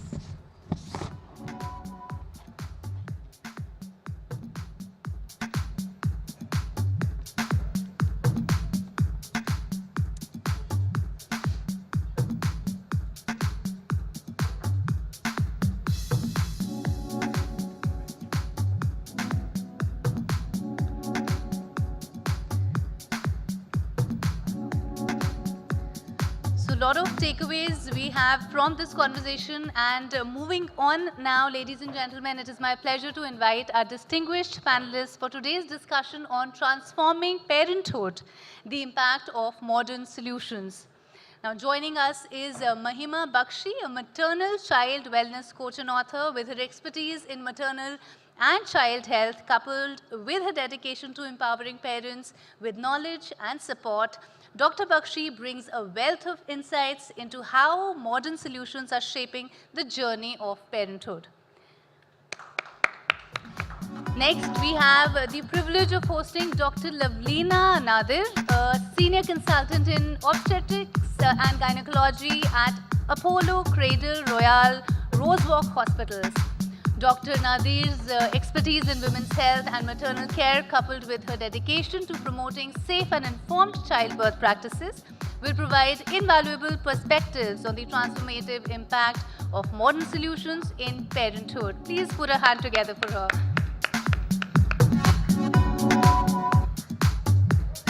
Also joining us is Dr. Garima Gaur, an integrated wellness biohacking expert and rehabilitation specialist. Now, Dr. Gaur serves as National Head for Pain Management Department at Wellness Co, where she has dedicated herself to enhancing the well-being of individuals and families. And completing our esteemed panel is Dr. Dhiren Gupta, Senior Pediatrician at Sir Gangaram Hospital, with his extensive experience in pediatric care and advocacy for child health. Dr. Gupta brings a wealth of knowledge on evolving landscape of pediatric medicine and its implications for modern parenting. Now, guiding our discussion once again as chair is anchor Ridhima Bhatnagar. So together, our panelists represent a diverse spectrum of expertise and experience, each uniquely positioned to shed light on the impact of modern solutions in transforming the journey of parenthood. Thank you, Divya. Thank you to all our panelists, and welcome to the Health Summit in the Right to Excellence series by Times of India. We've spoken about transforming health. We've spoken about the importance of mental health. Over the next 15 to 20 minutes, we want to discuss what is the way we are looking towards parenthood, how are we seeing a change in perspective, how is modern techniques helping us look at parenthood, and how young parents are looking at parenthood as well. So, Dr. Mahima, let me begin with you first. I want to begin by understanding now the journey of parenthood is a beautiful chapter for any family going through it, but can it be daunting as well? I want to understand from you, how are you seeing young parents approaching parenthood? Yeah, so thank you for the question. I think in today's time, we see most of the women being working. And if we look at the age at which they generally tend to plan for a pregnancy or parenthood is generally in their late 20s or 30s. So gone are the times when people used to plan a pregnancy at a very early age. You know, women are ambitious, they want to concentrate on their career as well. And even men have ambitions where, you know, they want to reach a certain stage in their career before planning for a baby. So I think in today's time, if we look at the approach that is being made by today's parents, I think it is about equal responsibility, because women are also working, they also have to take care of their office, their work, and at the same time take care of the kid or the pregnancy. So I think today's parenting is where we look at equal parenting, where we see husband and wife together taking care of the pregnancy, where we say we are pregnant or we are having a baby. So I think that's how times have changed in today's time. Yeah, I think that approach towards parenthood is more holistic. Dr. Lavleena, would you agree that's the kind of change that you've seen, not just in terms of how parenthood is approached, but also the conversations that follow from there on? Absolutely. It is because, you know, pregnancy is a very profound experience, and to make a positive or empowering impact, they have to prepare for their mind, body and soul. So current generation, you know, they are educated, they are financially independent. So, you know, they are trying to make decisions Because earlier on, people used to get married and they just used to get pregnant, There was no planning involved. But these days, because of their professionalism, everything is involved. They see us for preconception counseling. They get all their medical tests done. So yeah, it has changed a lot. It is like a planned event. In which they all plan for their mind, body and soul by leading an active, healthy lifestyle and taking all the precautions before they start the journey to parenthood. Dr. Dheren, I want to understand from you, as Dr. Lavlina was pointing out, that today there is more aware in terms of the conversations that are happening of the timing of when we need to become parents. Thanks to technology, this whole concept of there is a biological clock that is ticking has been taken care of. You have formative technologies like IVF, surrogacy, so many others that you decide when you need to become a parent at whatever stage in life. What are the kind of transformative technologies that you're today seeing which is making these decisions and these conversations far more easier for younger parents? First of all, I'll say that what has changed over, say, I'm presently 54 years, so I have seen the era where technology was not there, and presently everything is linked with technology. The prevention is the major issue now. Previously, we used to just believe in cure. As I was witnessing previous 3 conversations, so everything is going towards the prevention. So when we talk about parenthood, it's a responsibility, right? Actually, you look at your youngsters. My sons are around 21, 22 years, so I pass my parenthood to every stage. So I've seen that we try to act what my father acted, but no more that is working. My kids are more aware of their rights. So previously it used to be one slap that used to be answer for many things. No more that is those. So we require planning. And when we talk about parenthood, I will divide into 3. That immediate after marriage, right, first 1 year when baby, you are planning for a baby, that is difficult time for everyone. So what she said that males are participating equally nowadays. They are more professional. I'll say youngsters are more professional, more mature. Sometimes I feel they are too mature, right? That should not also happen. They were postponing their babies till 35, 40 years. That can have long-term problems. Second is the childhood. That is easy to tackle. And the most important and a difficult time, I'm looking at the adolescents. The adolescent, there is a mismatch between their requirement and the social media which is providing them, right? That is creating a lot of problems, especially post-COVID. So as a parent, we may be able to plan first 4 year, 5 year about schooling, about finances, that what she said, that female is also professional. So we don't want that they should suffer. They were suffering. So the problem is the adolescent. So adolescent requires requirement we should be able to meet, we should be able to plan, and we should not try to entrust our feeling on them. So there is lot of depression, lot of suicidal behavior I've seen. So parenthood is just not first 5 years or 10 years. It is a adolescent is a big way, and the major problem is lack of communication and lack of quality time. Because to have planning, you need to earn money. And when you start earning money, you need more. Your requirement as a parent is also more, because that era is gone, that as a father, I want to give everything. I don't want anything for me. So that era is changed. Yeah, I think that's very well put, because that's where that gap between the parent and the child begins to grow, where many don't see them as friends. They start confiding in, outside their house. So how do you bridge that gap also becomes important. But I want to bring Dr. Garma also in the conversation, and I want to take on from what Dr. Dhiren was pointing out, but the other end, which is that typically when we spoke about pregnancy, you would speak about the help that a young mother needs just up till pregnancy. But what happens post-pregnancy? We're seeing more cases of postpartum depression, support that is needed, the lack of understanding where to go. So why do you think, do you think that's a fair assessment that you need to understand the support post-pregnancy as well? And also in terms of building a comprehensive support as far as young mothers are concerned? Okay, that's absolutely true. You do need to have a very, very comprehensive approach whenever you're looking at a woman who either wants to conceive, has conceived and is in the course of a pregnancy, or postpartum.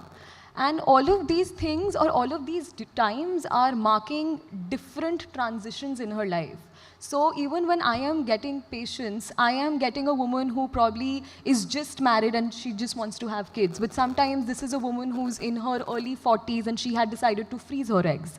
So even before she is trying to conceive, we have to make sure that we are making her body strong enough and healthy enough so that she can go forth with the process.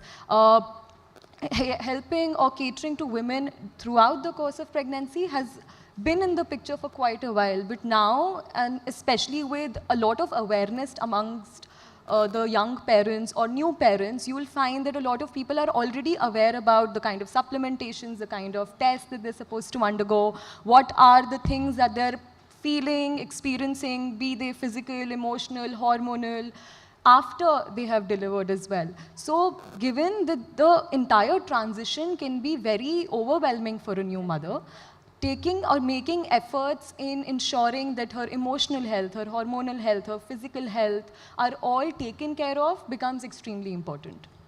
I think I want to take on from what Dr. Garima is pointing to Dr. Lovely now, which is when do you decide to become a parent? 50 years ago, you didn't have a choice. Society told you your biological clock is ticking. By 25, 30, if you don't have kids, you'll have long-term problems. Today, the generation is saying, I will decide when I need to become a parent because technology is facilitating that for me. So I see more youngsters wanting to freeze their eggs. Many are going for other transformative technologies. Talk to us about the kind of role technology is playing in defining when you can become parent and facilitating that process. Yeah, so these digital innovations and technological advances are really shaping up the life of modern women. See, cryo-freezing is where you freeze eggs. So, they're trying to preserve their fertility because now, they are planning late pregnancies and suddenly, the biological clock is ticking, of course, and their AMH levels start to fall. So, the freezing is a very good idea, and I really recommend all girls, to freeze their eggs. It has really changed. And of course, IVF, the technology has changed. Now they are looking at real-time embryo imaging in which they can see the embryos in the incubator and they're trying to select the embryos. They are also trying to, the new technology has come in Australia. Just now a couple has delivered in which, the patients have to undergo injections for 2 weeks or 3 weeks, and that's quite painful. So they have come up with a technology in which they are going to take out the immature eggs and then, they are going to mature them in the incubator. So the patient doesn't have to undergo all that painful stimulation for 2 weeks. So that is also known as kappa M. So there are a lot of technologies which are in play these days. And they're also doing pre-implantation genetic testing. That means before they are implanting the embryo, they are trying to figure out if there is any congenital anomaly or congenital disease. So there are a lot of technologies really helping in bringing out good outcomes. So that's why they say anytime we see a new technology, the first response is that, oh, this is going to be all bad. Then the middle stage is, I think it will work. By the time you reach the end stage, which you've seen how groundbreaking it is. So I think a lot of technology with parenthood is also at that stage where it's still new, so the penetration hasn't been that deep. Sure. But Mahima, I want to bring you back in the conversation. One end of transforming parenthood is what technology is doing. The other is where people like you, who are also coaches, come into play, which is how do young parents tackle parenthood? Now, I do a lot of shows and I speak to parents of different ages, and the younger parents sometimes, with what Garima was also pointing out, feel overwhelmed. They don't know how to tackle it, where to begin. The older parents also have a sense of guilt. As Dr. Dhiren was pointing out, every parent wants the best for their child, but there is also a guilt factor, there is comparison, a lot of those other things come. What's the kind of advice or mentorship that you give to parents to overcome these challenges? So I think the biggest challenge is that earlier we used to have grandparents to guide. And now with nuclear families, there's nobody to guide them at home. Absolutely. So we see working moms getting back to office wherein they might, leave the baby with a babysitter or a maid at home, and that bonding time goes missing. When we go back to olden days, kids used to get maa ke haath ka khana, right? They used to get parents coming back from office and then spending the time with the kids, making them sit and study, do the homework. Now what happens? There's online work, official calls going on, parents are coming back from office, but they're still on their calls, work calls, official emails, everything is going on, on the gadgets. So they're not able to give quality time to kids even when they come back home. Of course, there's guilt for sure. But I think as a suggestion, being very practical over here, I think if mothers after the maternity leave, when they have to get back to office, and they feel guilty, they feel they cannot handle, or they feel that the child is suffering at home, or even being in office, they're always thinking about the baby, it's okay to take a break. You don't have to be a super mom or a super woman. People are not going to judge you. It's okay to take a break, spend some time with your baby at home, let the child be ready to go to a preschool, and then get back to your career or office. I think that is something which is a problem in today's time, because it is expected that the mother is going to come back to office after the maternity leave. Or people start judging. You have taken a break from your career? Oh my God, now what will happen to your career? Or now what will happen to your work? But also on the contrary, the best part is that now we see social media giving a great platform to mothers to become a mommy influencer. Yeah. They don't feel bad. They're at home. They're getting to spend time with the kids. At the same time, they are working. They feel empowered. So I think times have changed thanks to COVID. Mommy influencers are booming in today's time. And at the same time, I think kids also somewhere, they kind of try to, seek attention from parents. Correct. We see a lot of kids showing attention-seeking behavior. And I think kids need that 100% focus from their parents. So if once the father's back from office, can keep aside the phone, Correct. give half an hour. But that half an hour is only with the child, with nothing else. I think what you're saying is correct, twofold. One, that guilt needs to be taken off, because every parent will decide individually how they want to tackle parenthood. Secondly is constructive time that you give. So you wouldn't need to give them 20 hours in a day, but if you give them undivided attention for that half an hour, that would change the day for the child. Dr. Dhiren, I want to come back to you with what I was asking Dr. Lavlina. I just want to add two things. Please. Means what I've seen. Three things: over social media, over screen time, sleep issues, and stress. Is these three things I was witnessing all your conversation. If these are, you can keep these away from the family, then parenthood becomes simple. Means, first of all, we have to act as a role model. That is the most difficult. We always say that my kid is not listening to me. Actually, you are not trying to be little bit role model, and if you leave your phone for some time, if you don't use the media, because the child is actually looking at you, he tries to follow you. And we try that he should not follow me. So it is not possible. So, and second is the sleep. Because if you are going to sleep at late, and as your working hours are different, then the stress also gets into. And now you look at the adolescent, they don't sleep whole night, then the whole day. And you will find all is metabolic, hypermetabolic syndromes and diseases, these pitchings in your kid, and this destroy all your parenthood and whatever you want that your child should be. And the last point, what you said is correct. I always convey to the mothers that if you have got your mother or your mother-in-law with you, most of may know and don't agree, but if they are there during first 2 years of your parenthood, they become you the don't system. need doctor. And if you have got good parenthood, you won't need lawyer later on, right? No, I agree. That support system is needed, and I think more young parents are now realizing, rather than finding a nanny or some sort of outside help, that inside help from the family is definitely needed. Because what Dr. Dhiren is saying is right. There's only that much that technology can do. At the end of the day, you'll also have to figure out what is the approach that you're individually taking. Dr. Garma, we were discussing about preventive and holistic measures and therapies. Specifically for mothers in today's day and age, are you seeing any specific holistic preemptive therapies that are helping in a quicker recovery? Because the timeline of when a mother starts to feel herself is very crucial in her own journey of how she tackles parenthood as well. Absolutely. So there are a lot of innovative technologies that are now available and we are particularly working with. And mostly you can divide them amongst different stages or different categories. The most important thing you want to start working with is, of course, diagnostics. Be that for your tissue levels or for your serum profiles. You want to understand what's really going on inside her. And once you have that information, that brings you to your next step, which is the nutrition guidance. Because that is, to a very large extent, going to be a marker in her recovery as well as her breastfeeding success. So this could be done through IV-based nutrition, or it could be done through diets, depending on what her lifestyle is, what does she like to eat, what does she does not like to eat, is she traveling or is she planning to start traveling soon, all of those things. The third thing is going to be physical recovery. Now, mostly this can be done through postnatal rehabilitation. And you will want to incorporate therapies such as a hyperbaric oxygen therapy or a pulse electromagnetic field therapy, all of which or both of which are going to be working at a cellular level. So what you're trying to achieve from that is to ensure that while she is healing, while we are giving her the resources, she has enough ammo or mitochondrial strength to start functioning better. And lastly is the muscle length and strength.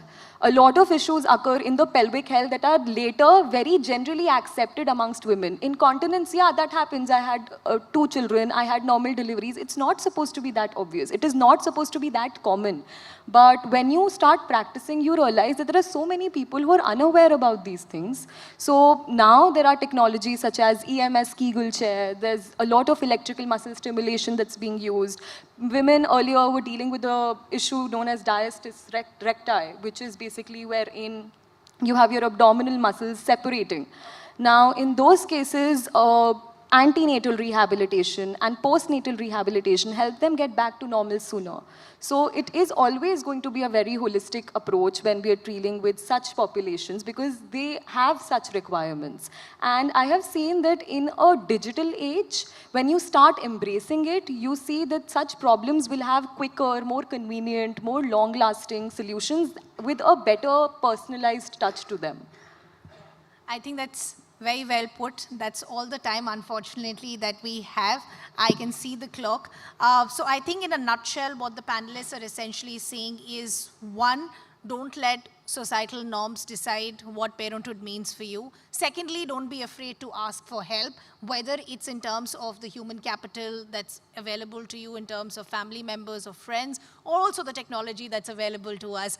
We will have to wrap it there. A big round of applause for our panelists. Thank you so much for your time.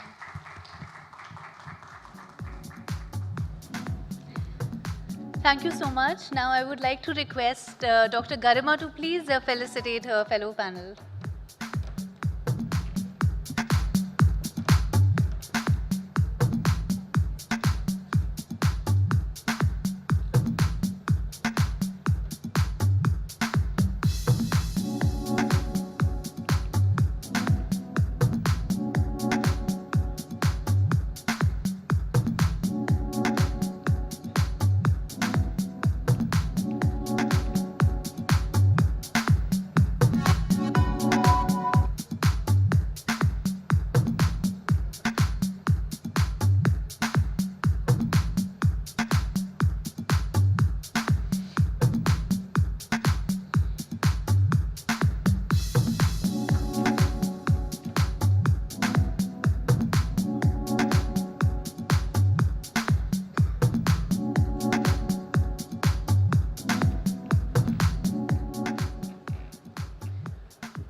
So ladies and gentlemen, now it's my pleasure to invite you all to join us for our next fireside chat featuring a very prominent leader in healthcare.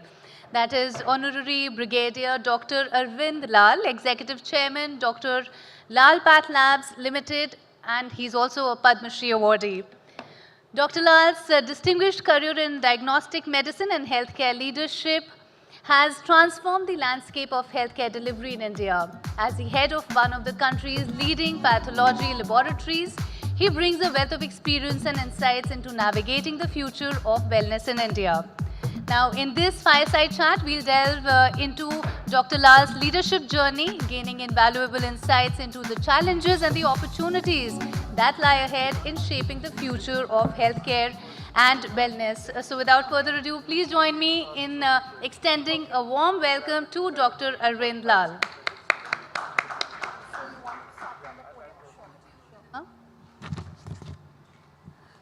Thank you, Divya. So Dr. Lal tells me that he wants to address the audience for a couple of minutes, and then we could go ahead with the discussion.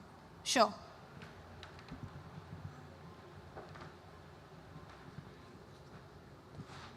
Thank you, Ridhima, and good evening, ladies and gentlemen. So getting into the topic straight away, the importance of health and wellness in the Indian context cannot be over-magnified or overstated, because now we are a country of 1.4 billion people. And we are also having a life expectancy increase. So more and more people are going to be living longer, and our birth rate is almost plateauing out. There is also more consciousness about one's health, and therefore more people are going to doctors for various things. Also, there is increasing affordability. You've always heard that India is now going to become, the third largest economy. So there is increasing affordability, enabling access to preventive and promotive health. Then I would like to, you've always been talking about here on this dais as the chronic diseases. We call them also as non-communicable diseases, or NCDs. These are responsible for about 65% of all deaths, and it also costs the country like India 2% in GDP. According to the ICMR, India has more than 10 crore diabetics and 13 crore pre-diabetics. So this pool is about 23 crore people, and 50 crore hypertensives, having high blood pressure, and 40 crore obese people in India. So these are all grouped under these, what we call NCDs, which basically consist of diabetes, hypertension, heart disease, cancer, liver and kidney diseases, lung diseases, strokes, etc. Heart disease itself causes about 48 lakh deaths in India every year, which means that every minute we lose 9 people in India from heart disease. NCDs, as I have just mentioned to you, are largely preventable with early identification of risk and adopting a better lifestyle. So now we need to focus from illness to wellness. People were going to doctors or seeing the state of doctors. I have heard statements from people that I have never been to a doctor in my life till he was taken in acute emergency of a heart attack. So what we would like to say is that we would like to see people more in wellness rather than in illness. Focus more on preventive and promotive health instead of curative treatments. So regarding preventive health and wellness tests, about 90% of diagnostic testing is being done for the acute and chronic illnesses, as I've just mentioned to you.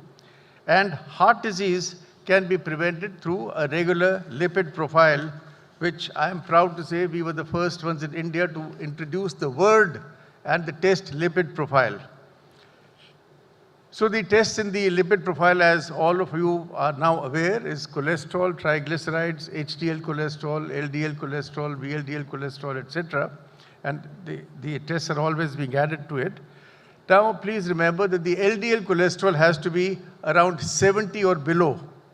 When I started testing for lipid profile on various patients many years ago, 40 years ago, the level was 130. Then it was brought down to 100. So today, we say that your heart health is good if the LDL cholesterol is 70 or below.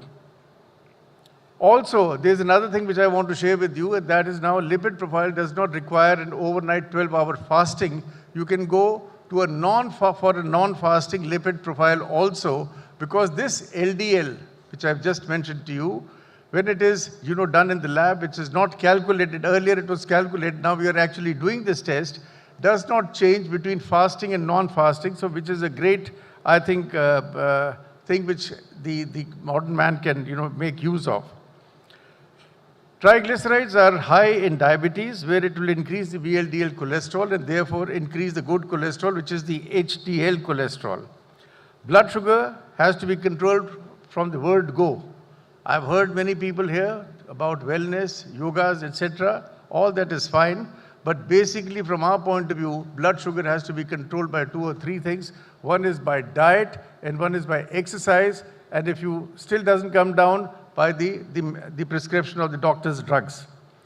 As I've just mentioned to you, there are 23 crore people with pre-diabetes or diabetes in India, and therefore meticulous monitoring of blood sugar will, from the age of 25 onwards, will hold them in good stead. Diabetes is one disease which affects the eyes, known as diabetic retinopathy, nerves, known as diabetic neuropathy, arteries, that is vascular ischemia, leading to gangrene and ultimately chopping off or amputation of the limbs. Diabetic neuropathy also takes away the sensation from your toes and from your hands, and you keep banging into, walls, etc., and ultimately you injure yourself, and ultimately you have gangrene, and the toes have to be amputated. So also diabetics have more silent heart attacks. You've heard many people that, my old man, grandfather, etc., was, having tea and suddenly he just slumped there. That was a silent heart attack, because diabetics also have in the coronary arteries, you have the nerves. All arteries have nerves for the musculature, and they become deadened by the diabetic process. So the heart attack, which actually can kill you from pain only, these people have silent heart attacks. 70% of the kidney failure patients who come to us are diabetics. Also, you should remember that. So it is of utmost importance. Diabetes is something which is so prevalent and everybody knows so little about it, as I've just enumerated to you. I'll go to the next disease, which is cancer, and cancer especially in women. The first one in India is breast cancer, and it is then followed by the cancer of the cervix or cervical cancer. Breast cancer examination by women should start off as early as possible, followed by mammography by the age of 35. You must have every year or every 2 years mammography. Cervical cancer or cancer of the cervix, which is a very dangerous thing to have, is preventable, and a cancer vaccination is there now for the people to get. So we are now proposing, the medical science is proposing, that more and more children, or I would say adolescents, even pubertic age, by the age of 10, 11, should get the HPV vaccine. So please remember this. This is something new for you. What is called as human papilloma virus vaccine is now a done thing. It should be given to all children around the age of 10 to 11. Cancer cervix, I would like you to remember only 2 strains of it, that is strain number 16 and 18. They're most prevalent. There are many strains. And cancer cervix is caused by this papilloma virus, which is actually a transmittable sexual disease. So this is something, which is something new for us. Cancer in men, oral cancer, everybody keeps telling you that should not eat tobacco, but I would elongate that list with pan bahar, pan parag, etc. We have seen hundreds of people with cancer of the oral cavity because they cannot stop eating pan parag, pan bahar. Also, lung cancer is caused by smoking, as you all know, and also there is what we call the smokers who are not actually smoking, and passive smoking, that is known as, is also a very big cause of lung cancer. We have seen an incidence increase of lung cancer in the last few years, and also the pollution in places like Delhi is not helping us. The next cancer is colon cancer, and you would be happy to know that there is a blood test for colon cancer. Everybody above the age of 50 should have colonoscopy, and there is a non-specific kind of a blood test for that, known as CEA. And CEA can be done. It is not 100% proof, but anything which which if you find the CEA high, you can go for further tests like colonoscopy, etc. And the last cancer which I would like to talk about in men is the prostate cancer, which is also being diagnosed very much more frequently, and this is also through a blood test by the name of PSA, prostatic specific antigen. And also in the end, I would like to mention again that we have to start the testing much earlier from illness, when you go to the hospital and start getting your test done, to wellness, and that is what the whole thing is about. Also, the government also can step in here. Right now, the government is only giving us or giving you 5,000 rupees as an income tax rebate. So we would like it to be increased to about 20,000, so at least 4 people in the family can be tested. Ridhima, we'll start with the questions.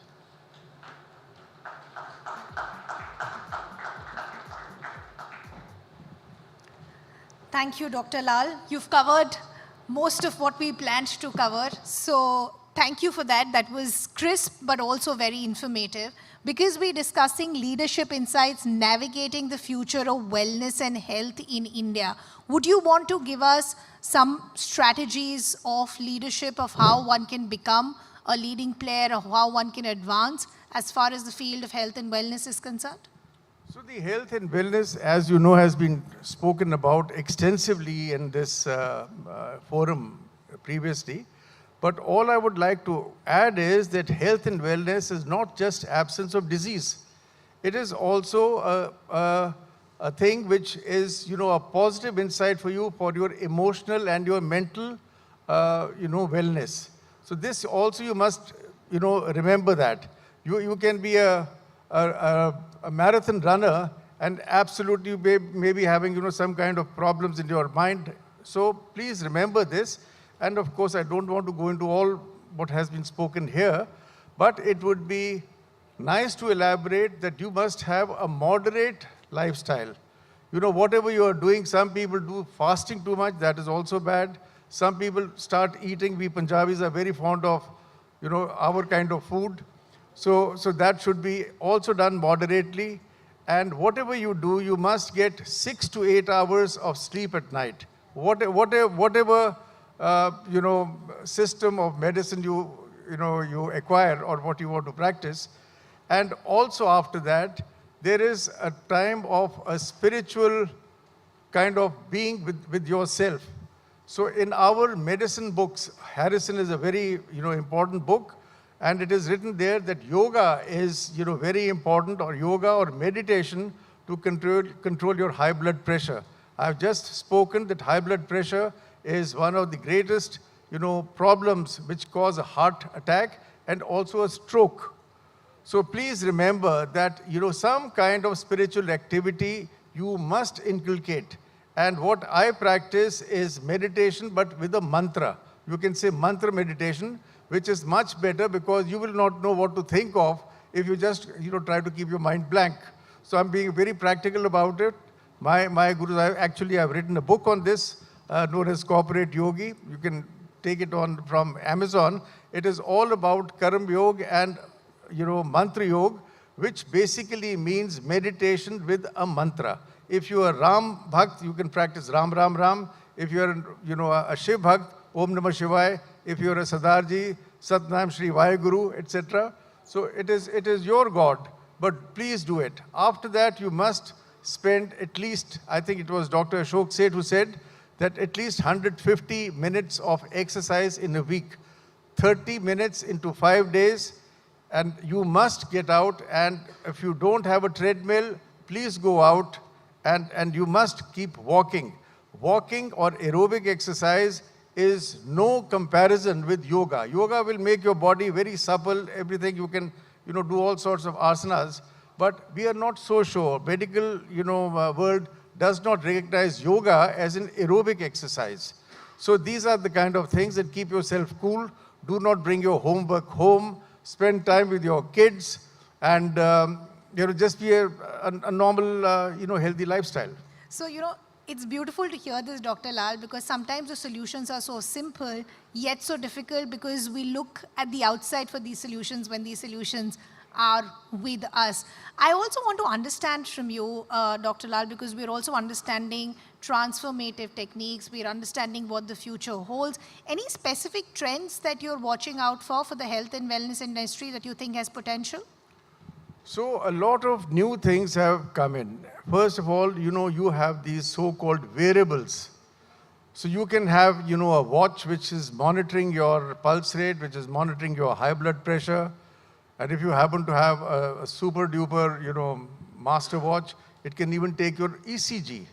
I have read comments of a lady, who was a lawyer in a court, and something was happening. Her mind was going up and down, etc. Her blood pressure shot up, and it was the Apple Watch which saved her life. It is in India.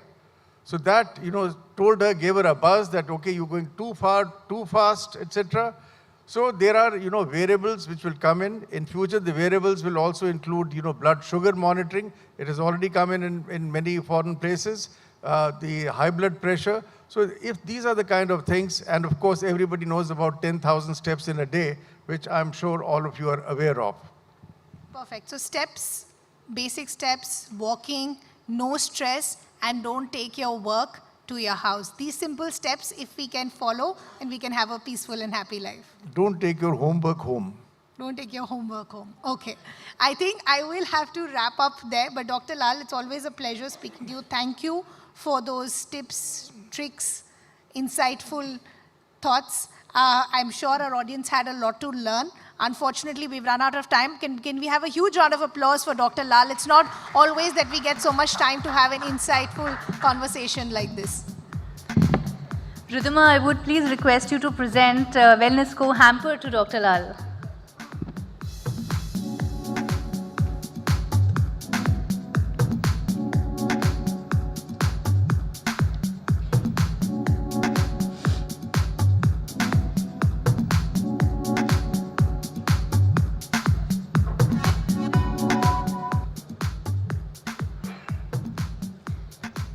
Now we'll quickly move to our next panel discussion on empowering individuals through digital healthcare. Joining us on this esteemed panel are Kabir Mahajan, Director of Mahajan Imaging and Labs, and a Governing Council member of Nat Health. Next we have Dr. Ajay Kaul. Dr. Ajay Kaul is the Chairman, Fortis Heart and Vascular Institute in Noida. Do give them a warm round of applause, ladies and gentlemen. We have Dr. Sandeep Budhiraja, Clinical Director of Max Healthcare. And Mr. Rishabh Jain, the co-founder of Wellness & Co. Let's put our hands together for our panelists who represent a wealth of expertise and experience in harnessing the power of digital healthcare to empower individuals and improve health outcome. Moderating our panel once again is anchor Ridhima Bhatnagar.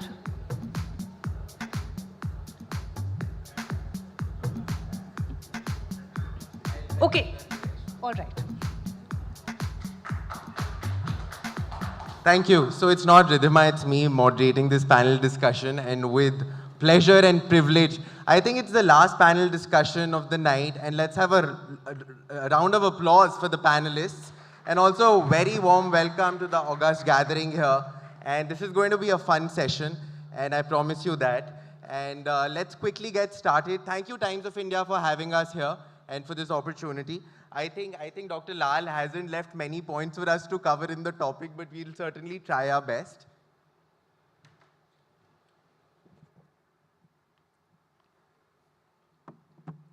So today's topic is empowering individuals through digital healthcare. Now this digital healthcare and a digital front door and how healthcare is leveraging this technology and through the pandemic, I think there's been a lot of discussion about this. But I think to dwell into focusing on the individual, no matter what you do, I think is the most important. And that's why when I heard the topic of this discussion, I was very excited, because with these stalwarts with me, I think it's going to be an exciting session. And to focus on this topic in an era where technology permeates every aspect of our lives. Healthcare is obviously no exception. And digital platforms have revolutionized how we access, manage, and obviously personalize our health journeys. From telemedicine to wearables, the digital ecosystem now has empowered individuals to take control of their well-being like never before. So my first question is to Dr. Sandeep Buddhiraja, sir. And sir, I think I also read this somewhere, but in the pandemic, there were certain areas and demographics where home health actually increased by about 300%. And handling such a large operation like Max Healthcare, and we do recognize the need for a seamless digital experience for patients, especially in the home healthcare space. Could you elaborate on strategies to create a robust digital front door that enhances accessibility for patients? And additionally, how can we address critical aspects as data interoperability, security, and patient privacy within this digital ecosystem? Because obviously that's very important. Yeah, so for me, if you ask what is digital platform, what should be the front window or opening page for a digital health, I would say that the patient should get ideally the same experience he experiences in a physical world. So let's say if in Max we have 20 hospitals, a patient walks through, the infrastructure, the ambience, the look and feel, the experience he gets is of the physical experience, plus, of course, the services he gets. Now, if you are talking about a virtual experience through a digital platform, his experience should be no different. So patient centricity, I think, is the focus when we talk about digital health.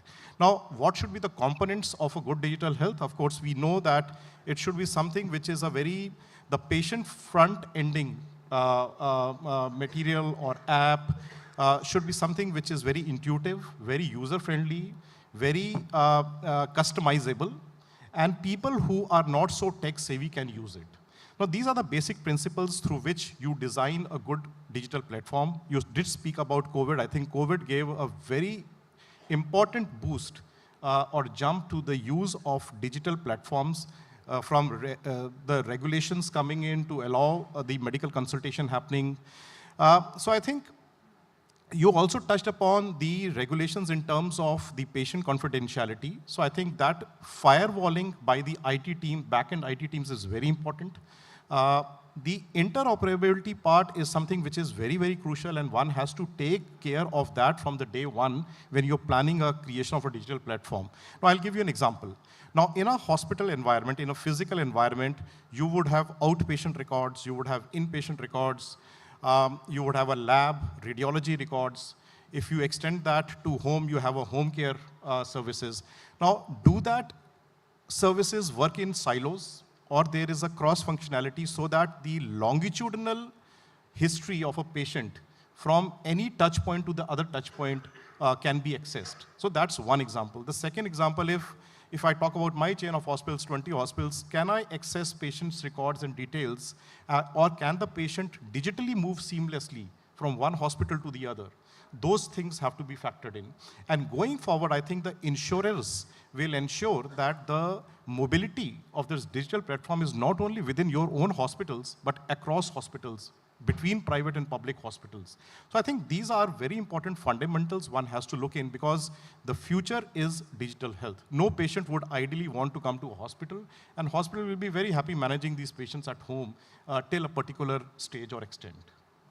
So very, very well said. Actually, reminds me of two things. One is the ABHA number that ABDM has now started, and a wonderful initiative by the government that actually seamlessly transfers all the data of the entire patient care continuum from a pharmacy to a lab to a hospital to any home health that they have. And the patient has the power to share that data probably with a physician that they're visiting next, or if they're going for a surgery. And it's really nice. The second thing you spoke about, personalization, sir, very happy to tell you that actually only last week we've launched one of the most extensive bespoke lab test profile curators that over like a 3-minute quiz, that's a free of cost initiative.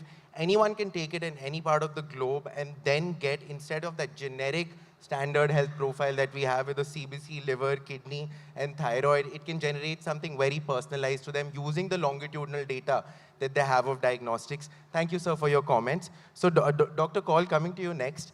Sir, in the realm of cardiology, I always remember this short anecdote where there was this basketball player wearing an Apple Watch, and the Apple Watch detected some arrhythmia, And later he was diagnosed as hypertrophic cardiomyopathy, and for which he took treatment. One of his siblings was also detected because it's genetic in nature. And just the impact that a simple wearable had something that could have gone undiagnosed. I mean, I would need your advice and opinion on that. And how do you think these digital innovations can enhance the overall patient experience and have like improved outcomes and foster a holistic approach to health? Yeah. See, first of all, let me put it this way. What has digital health done to us? I mean, we can take care of our health right at the comfort of our home. You know, I never asked any of these laboratories to come home while I was before COVID. It was in the COVID time that I was forced. Otherwise, I used to just go to my hospital and get my test done. It was that time when I was forced to get from Lal Path Lab, a guy who came to my house, did my COVID test, and that was for the first time I realized the importance of getting the reports online and what was good about it. So COVID, we talk a lot of bad things about COVID, but it did one thing, it pushed us 10 years ahead so far as the digital health is concerned. When we use Amazon for our daily purchase, when we use Book My Show and online bookings, digital health is going to change the way we look at this. Now, there are three aspects of it. One is mobile-based apps. Let me put it this way, that India has second largest number of smartphones in the world, and we have 5G. This is a great opportunity. You know, we can excel in this field, and we, digital health, with these apps, we can do lots of things, like ordering, consultations in the hospital. Then second thing is all these clinical tests that we can do, we can get the reports. The second thing, very important, is, as you rightly pointed out, is variables. Let me tell you, there is a machine called AliveCore. It's a small machine that has been approved by FDA now. And atrial fibrillation is something that kills a lot of people, strokes and other things. It can be easily diagnosed. I'm one person who strongly supports, whenever a patient comes to me after bypass, I tell him, do one thing, buy a variable. I mean, I'm not supposed to be advocating that, but I'm really impressed. At least when they are taking a tablet of digoxin, suppose next time, or they are taking beta blockers, they can check their heart rate before they do it. The second thing is you can monitor your blood pressure, your oxygen saturation. It has changed the whole world. It has changed the way I practice medicine. The third thing is teleconsultation. Teleconsultation was not possible before COVID. Afterwards, the laws changed, as it was rightly pointed out, and now we can give our opinion on telephone also. So these are few things. And the last thing that I would conclude is that, let me tell you one thing. You talked about all these things. I always tell all my patients that there's no need to go to these expensive gyms and other places. Just walk 3 kilometers in 30 minutes, 5 days a week, and that's the best exercise in the world. Sir, I have to make a note of that and start walking 3 kilometers tomorrow. But thank you, sir. Thank you for those very insightful comments. Kabir, my next question is to you. Firstly, thanks for being here. And I think we are privileged to have you representing the radiology industry here. And so we've been hearing a lot about screening processes with radiology and how AI is now an integral part of these screening processes.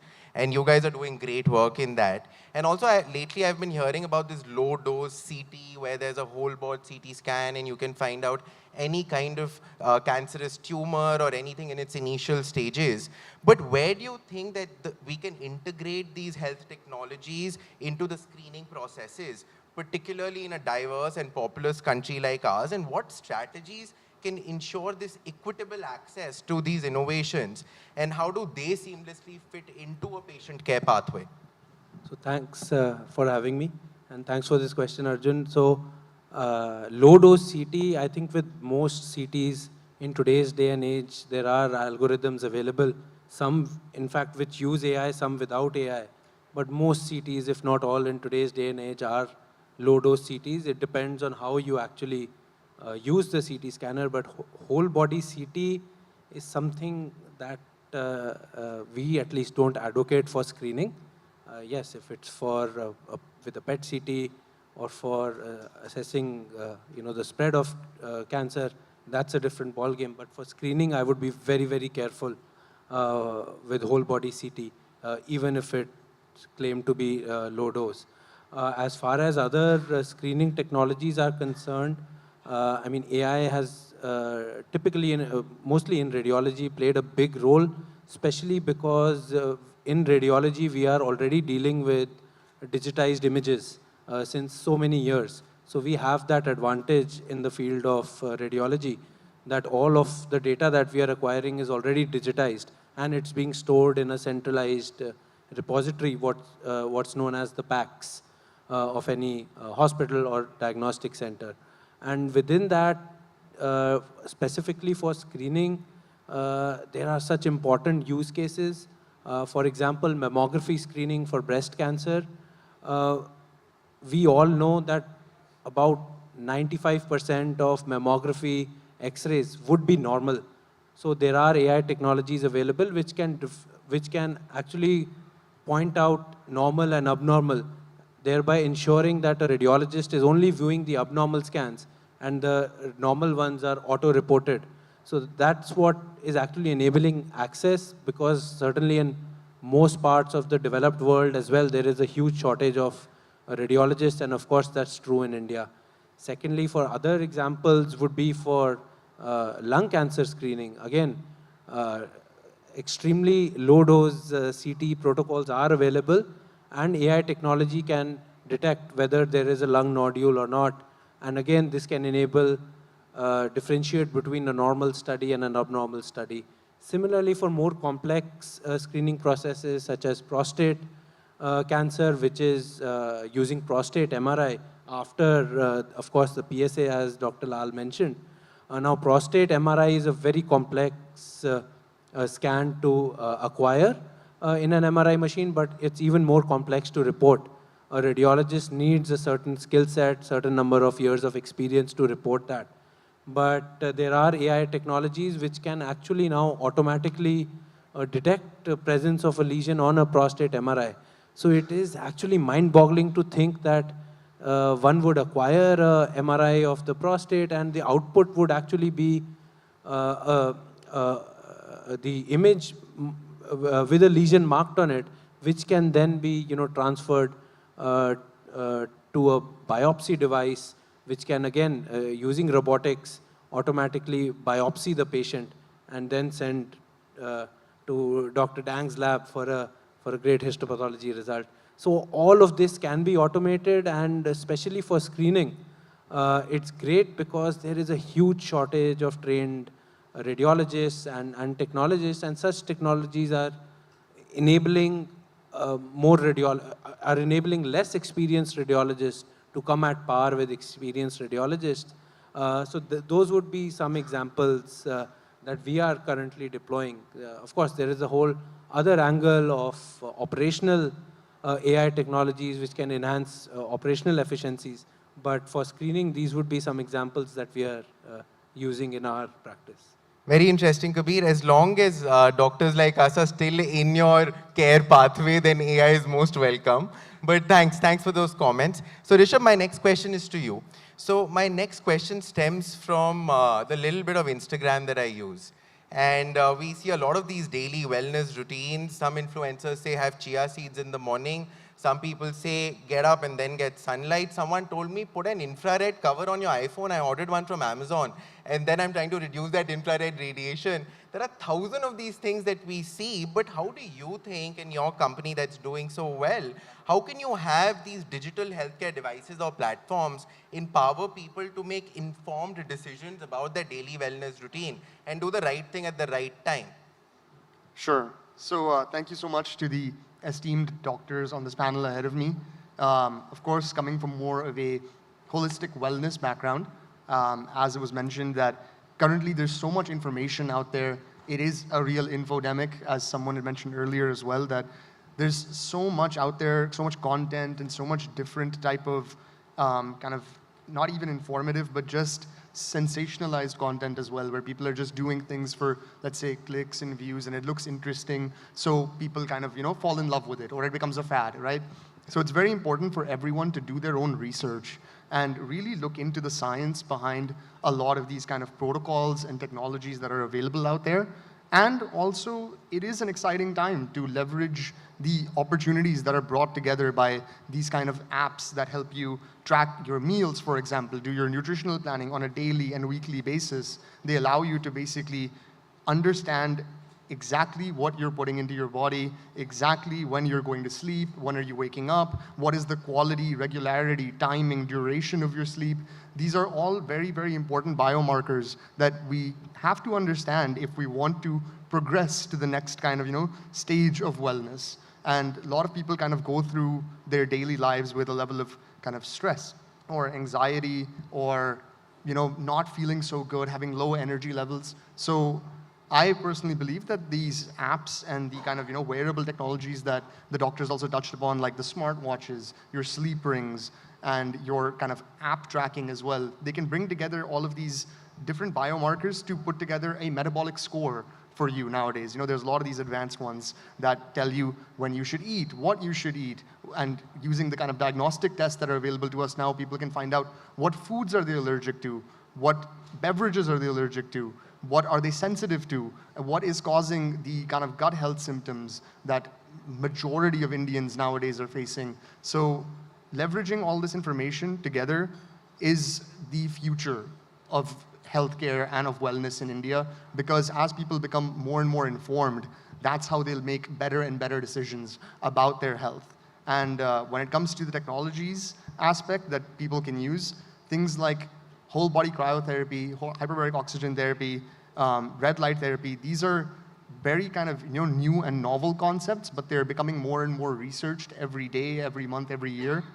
And there are a lot of kind of top industry professionals who are already looking at the multitude of benefits that can be provided by these technologies. So I think it's going to be very important that we stay ahead of the curve, that we continue to upgrade and bring in all of the latest innovations that are being used around the world, not just in India, and make those things as accessible and as widespread as possible to the Indian population so that we can also be a part of this trend. Of course, very, very well said. And I think accessibility is key. While I say that, I think Neeti is giving me red signals to finish the discussion. But I'm going to take a couple more minutes, if you allow me, or should we just do some audience questions? If there are no audience questions, then I'll ask questions to the panelists. Are there any questions anyone wants to ask? Okay, perfect. So I'll just have one more question to you, sir, if you allow me. So, sir, when we speak about the context of digital health and how we empower patients to participate in managing their health conditions, what educational initiatives, like what Rishabh was also saying, I think are really important for them to understand at least that what is what and what to get what, when to see your doctor. So how do you think we can improve this participatory behavior, and what are the educational awareness initiatives that you would advocate? See, even in conventional practice, one would engage the patients and make them partners in decision making. But this becomes even more critical and vital when we are talking about digital health. We need to understand that data is the gold in digital health. And data is primarily owned by the patient. He's the owner. So if a hospital wants to use that data for whatever purposes, it has to be with the proper consent of the patient. So the hospitals are now making even more effort and attempt to sort of integrate the care pathways in a way where patients are an integral part of decision making.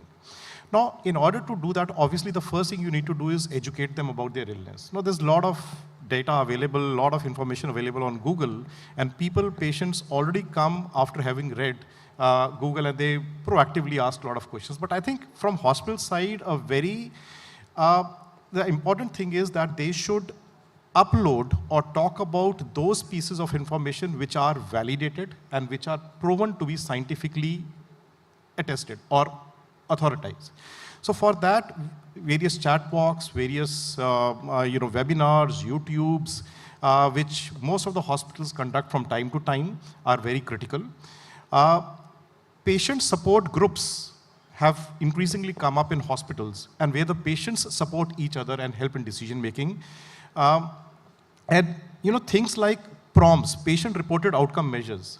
We have these patient-based apps, and now we put up questions. So a person who has had a total knee replacement, in his patient-facing app, he can fill a questionnaire every few months talking about how his knee health has improved. And the doctor and his team sitting at the other end can actually monitor that remotely.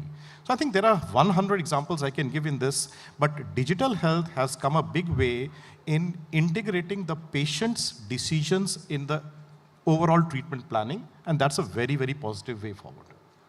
Great, sir. Thank you for that. So, Kaul sir, any closing comments from your side?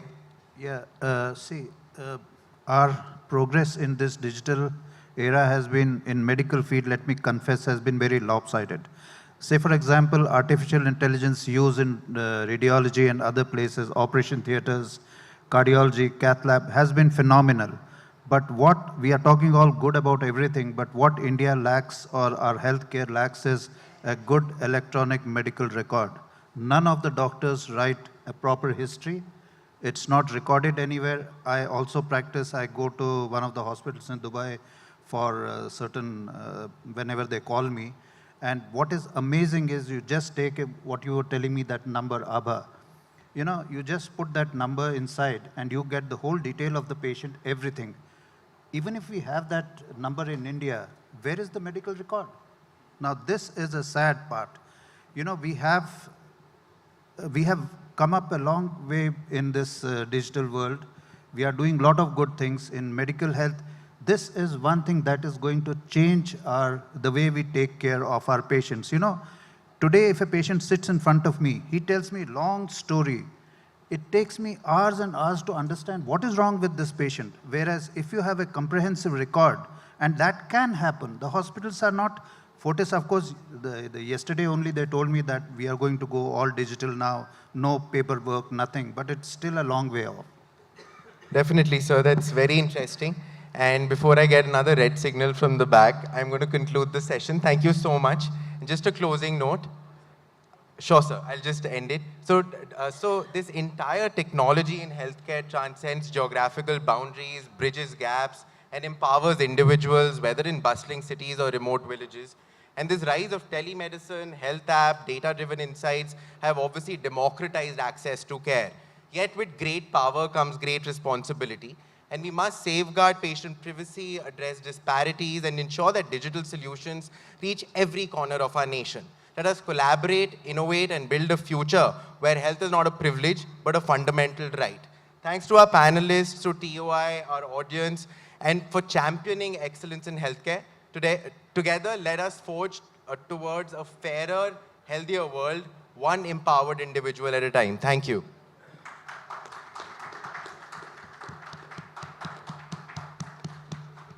So please, sir. Basically, everybody spoke so well and so much of thought process gone into and digitalized and all. But the problem is we all need to have a good sleep pattern. Sleep is like food. And eye strain on the digital, whatever appliance we use, the watch or whatever. So we need to nurture this lot more, and sleep becomes a very essential part of even doctors working in the hospital. They have very harsh work around. Thank you very much. Sir. Thank Absolutely. You. Thank you. You would, please. Yeah, sure. So I'd love to address this topic because sleep is something that we focus on very heavily, because nowadays, especially in the kind of digital age, what we're seeing is the screen time aspect.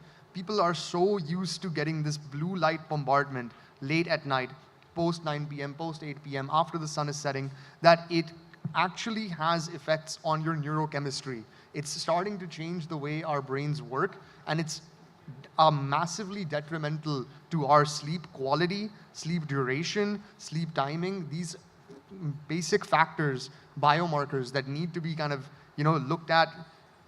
They all revolve around how much kind of screen time are we getting, whether or not, we are actually at peace when we sleep, are we relaxed, are we taking the time to kind of, meditate and do a breathing exercise before sleeping as well. Without that, it becomes very, very difficult for us to start recommending any kind of course of action because the lifestyle is not correct. The basics are not being done, and that's compromising everything from the baseline level. Hello. basically wellness is equivalent to your sleep. And enriched sleep makes the body shine. Definitely, definitely. I mean, from mitochondria to everything.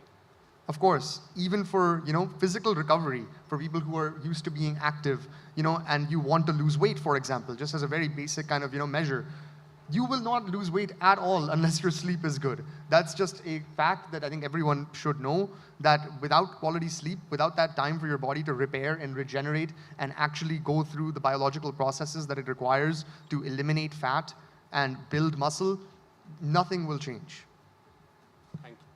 Thank you. Thank you for that question and thank you for that comment. Thank you, everybody. That gets us to the end of the panel discussion. Thank you. Thank you so much to the entire panel, and thank you, Rohan, for moderating this panel. Now I would request Rishabh to felicitate all the fellow panelists, please.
So as we conclude this Times of India Right to Excellence Healthcare Summit, let us carry forward the spirit of collaboration, innovation and dedication to the well-being of our communities. On behalf of the organizing committee, I extend my heartfelt thanks to our esteemed speakers, panelists and moderators and the attendees for their contributions and participation. Let us remain committed to the journey ahead, knowing that through collective action and unwavering determination, we can indeed transform healthcare and wellness for generations to come. Thank you once again, and let us carry the spirit of this summit forward in all our endeavors. I, Divya Sharma, on behalf of TOI, thank you all once again. Wish you all a lovely evening. Thank you.